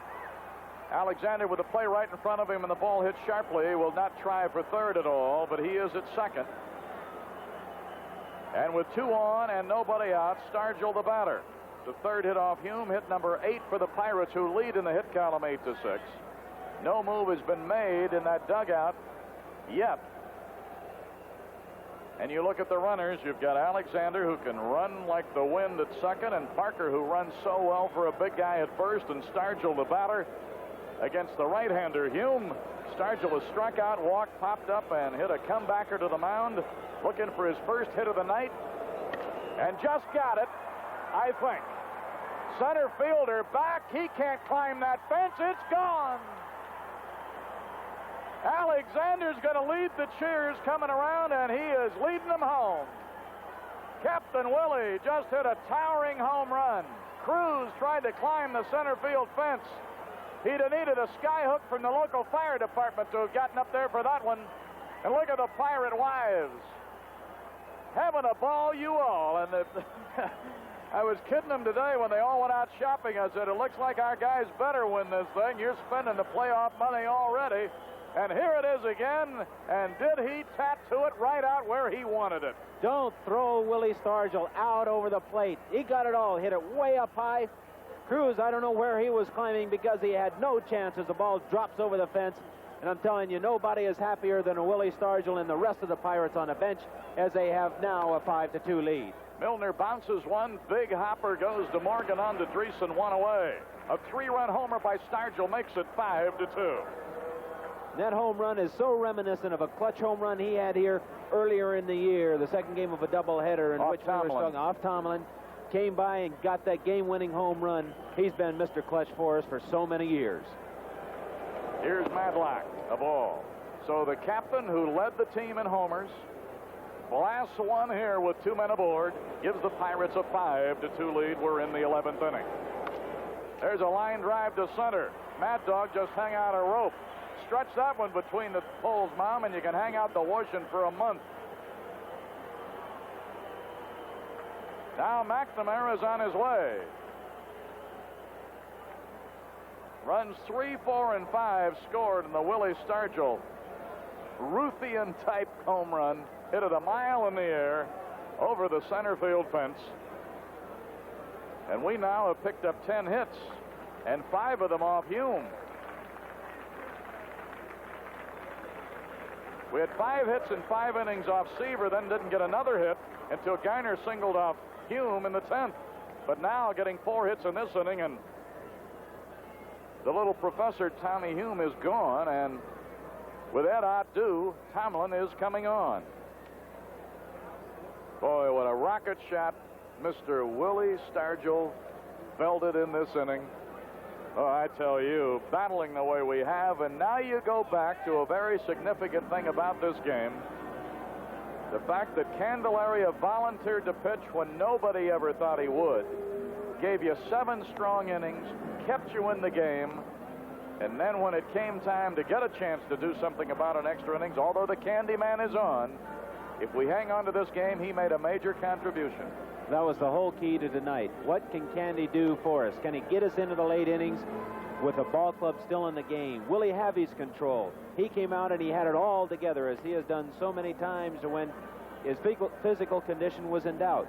But by golly, there he was. Came out, had excellent control, able to move his ball in and out, and had good velocity on that fastball, doing the job. Then to Colby, getting us out of that jam way back in the 8th inning, throwing that double play ball that he's done so well, and now Jackson closing the door. There's just 1 more mile to go.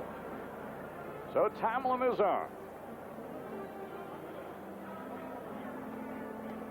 Tomlin against us, 1-2. Pitched 9 in the third innings and 7 outings against us. Threw a couple of home run balls. That's what he did against us. What did he do against the league? Well, he was 2-2 against the league with a 2.64 ERA. Had 53 appearances, so this will be his 54th. Didn't pitch to many hitters, just 58.1 innings. That's an oddity, isn't it, that he only had 4 decisions and 3 of the 4 were against one club, the Pirates. All right, Ed Ott with 1 for 4. Madlock running. The throw down. Save. So Madlock, who stole 32 bases, gets his second tonight. Hit a stolen base back in the second inning. And here it is again. Boy, he makes it look so easy. He gets that fine jump without a big lead, and he just outruns the ball. Good throw, but it's just too late. Here he comes right at you. Good study in Madlock. Just concentrates on that shortest distance between 2 points, that head-long slide, and again, Davey, too late. 1 ball, no strikes to the outer. Ball. And stole it with a left-hander looking right at him. Well, Tomlin is known not to have that real good move to first base, nor does he like to throw over there. So Madlock, with this knowledge and back, just picked a good time to go and stole the base. Strike. 2-1. We are playing in the 11th inning. And a little preview of what the Eyewitness News team has coming for you when the game is over will be coming up in a couple of more outs. 2-2 to the outer. Scrap iron due next.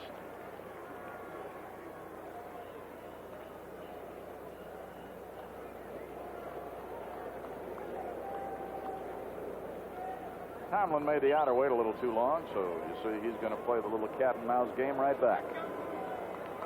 5-2 on a Stargell rocket shot. Foley and Parker were on base. Fouled off, out of play, holding 2-2. Well, as you look at all those people and a big, big crowd here in Cincy, they'll have a big crowd tomorrow, and the press box is loaded. Somebody will make something out of that.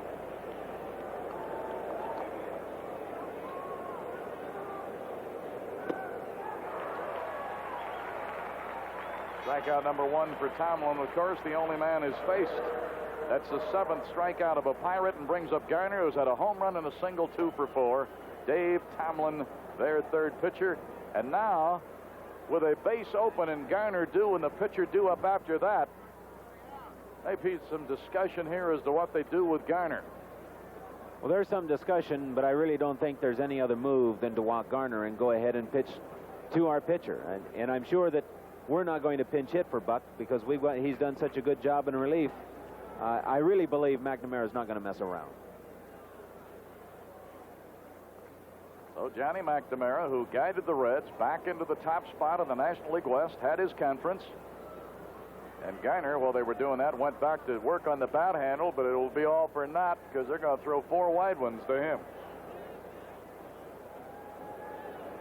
This will be the first walk of the inning. And it will be there, look at the captain. Somebody just gave him a star, huh?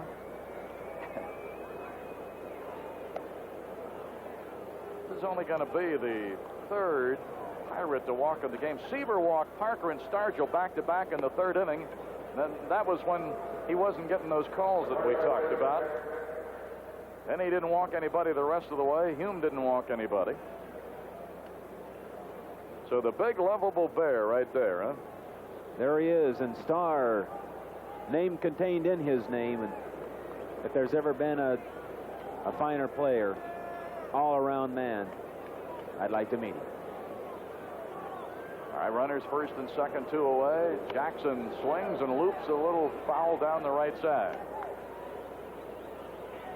Well, you played on I think the 2 of us would qualify to have a pretty good opinion on Willie Stargell. You played with him, against him. I've announced for him and as a visitor. Oh, he's just top-notch. strike two. With all the accolades that he has received and knowing now that he's going to be considered for the MVP, he still came out and said, hey, but none of this was possible unless my MVP selection, Pete Peterson, hadn't made the deals. Hey, look what I found. Tomlin put up the glove in self-defense, or another run is in. That's how big that play was that Tomlin just made. Line drive shot to the mound off Jackson's bat, and the sides retired, but the Bucs have an inning, getting 3 runs on 1, 2, 3, 4 hits. There weren't any errors. There was an intentional walk, and 2 men are left on. So now the Bucs will try to hang on for dear life. In the middle of the 11th, it's the Pirates 5 and the Reds 2, and we're going to join our Eyewitness News team for a brief news update. Okay, Milo, and look for these stories coming up on Eyewitness News. The Pope addresses the United Nations and celebrates Mass in Yankee Stadium, and the FBI is investigating a possible threat against the Pope's life. Governor Thornburg outlines his plan for our state, and fire hits an East Liberty business. A radioactive leak reported at a nuclear power plant in Minnesota. Bob Kutzma says the weather tomorrow, well, it's going to be sunny, but a lot cooler, so wear a sweater if you go out in the morning.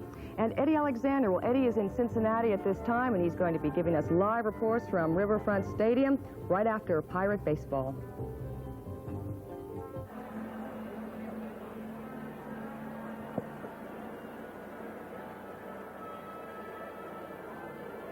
All right, we're getting ready to go to the bottom of the 11th, and Jackson will be looking at the top of their order.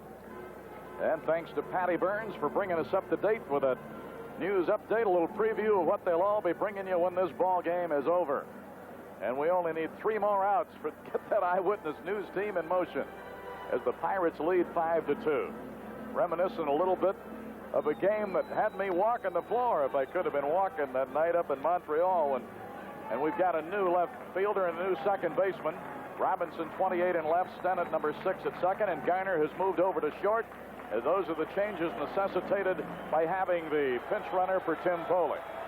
The game I was talking about was when the captain, in the middle of the night, hit that home run in extra innings to beat Montreal to sweep that 2-game set. Well, we can go back, I guess, over the season, and almost every home run that he has hit has certainly meant a heck of a lot to the Bucs and picked us up when we needed it, and that's what he's done his whole career.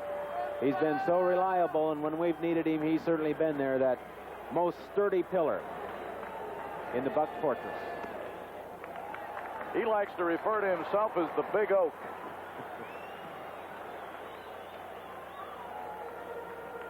We've got our bullpen working. We'll glance there when we have time. Collins looks at ball 2. He's had 2 hits and stolen a base. Left-hander Dave Roberts, right-hander Don Robinson throwing in the Pittsburgh bullpen. We're in the bottom of the 11th, leading 5-2.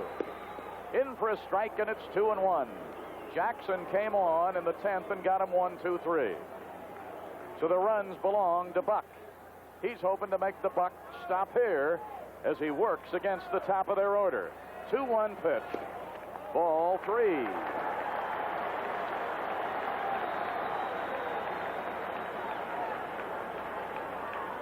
Chuck Tanner studying the work of Grant Jackson right now. He's got his bullpen busy. Right at Stennett, who just came on, fires on to Willie, and it's 1 away in the bottom of the 11th.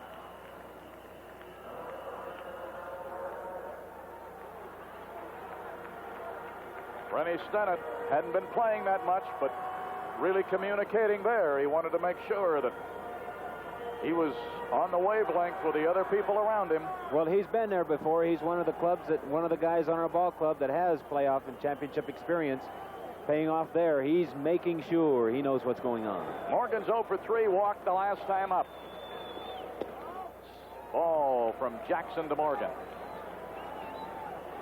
In rating the teams, and that was done the last couple of days, I'm sure, by a lot of people. One of the things I felt that as you added them up on a legal pad that would give the Pirates an edge in a short series would be the versatility. There's a high fly ball to right. Parker might move a step in and does, and it's 2 away. We are seeing an example of that versatility when he sent Alexander in to run for Foley after he led off the 11th.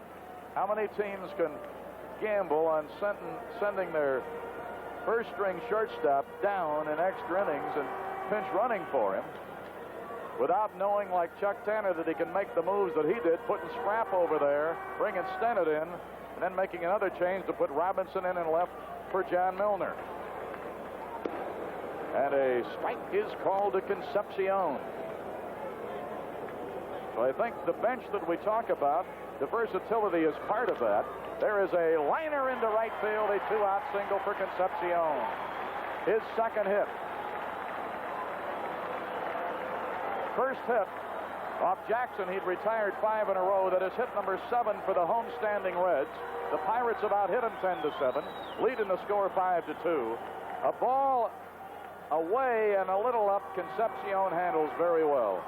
Well, he does, and again, he knows that his run doesn't mean anything, so he's just trying to get on base so the Thunder coming up behind him can do the job. Now, Stennett came in to talk to Jackson and now goes right back to talk to Garner. Ed Ott out talking to Jackson. This is the situation against a club like Cincy, and when you're both here in a playoff situation, you don't want any communication to break down. You don't want to give them. You don't want to put a crack in the dike here. And we aren't even playing a double play depth. We're playing back all the way. We want to make sure that we get the 1 out. Well, we wouldn't have to with 2 out. Everybody's playing back. I don't believe the shortstop or second baseman would even cover on a stolen base. Foster, who hit a 2-run homer in the 4th inning, is 1 for 3. Strike. Bounced out in the 2nd, hit the 2-run homer in the 4th, walked in the 6th. 9th inning, Foley made an excellent play to get it. Boy, he didn't miss with that by much, did he? 1 ball and 1 strike. Foster batting with Concepcion as you look at him leading off at first. Stargell playing behind him. The Pirates have a 3-run cushion right now. That's a ball, makes it 2-1. The on-deck hitter is Johnny Bench. Now, he doesn't want to be too careful with him because Bench would then represent the tying run. That's right. This is the key man. He doesn't want to face that tying run at the plate, especially a man like Bench who has excellent power and, like a Willie Stargell, has hit many clutch home runs. Boy, what a rip he had. 2-2. Concepcion. And now Chuck Tanner. There's Mike Easler. Tony Barterome up on the perch. Keeson up there with him. There's Bob Skinner, old sweet swing. Harvey the Kitten Haddocks. Joe Lynette, the Beaver Man. 2 balls, 2 strikes. That makes it 3-2. He didn't want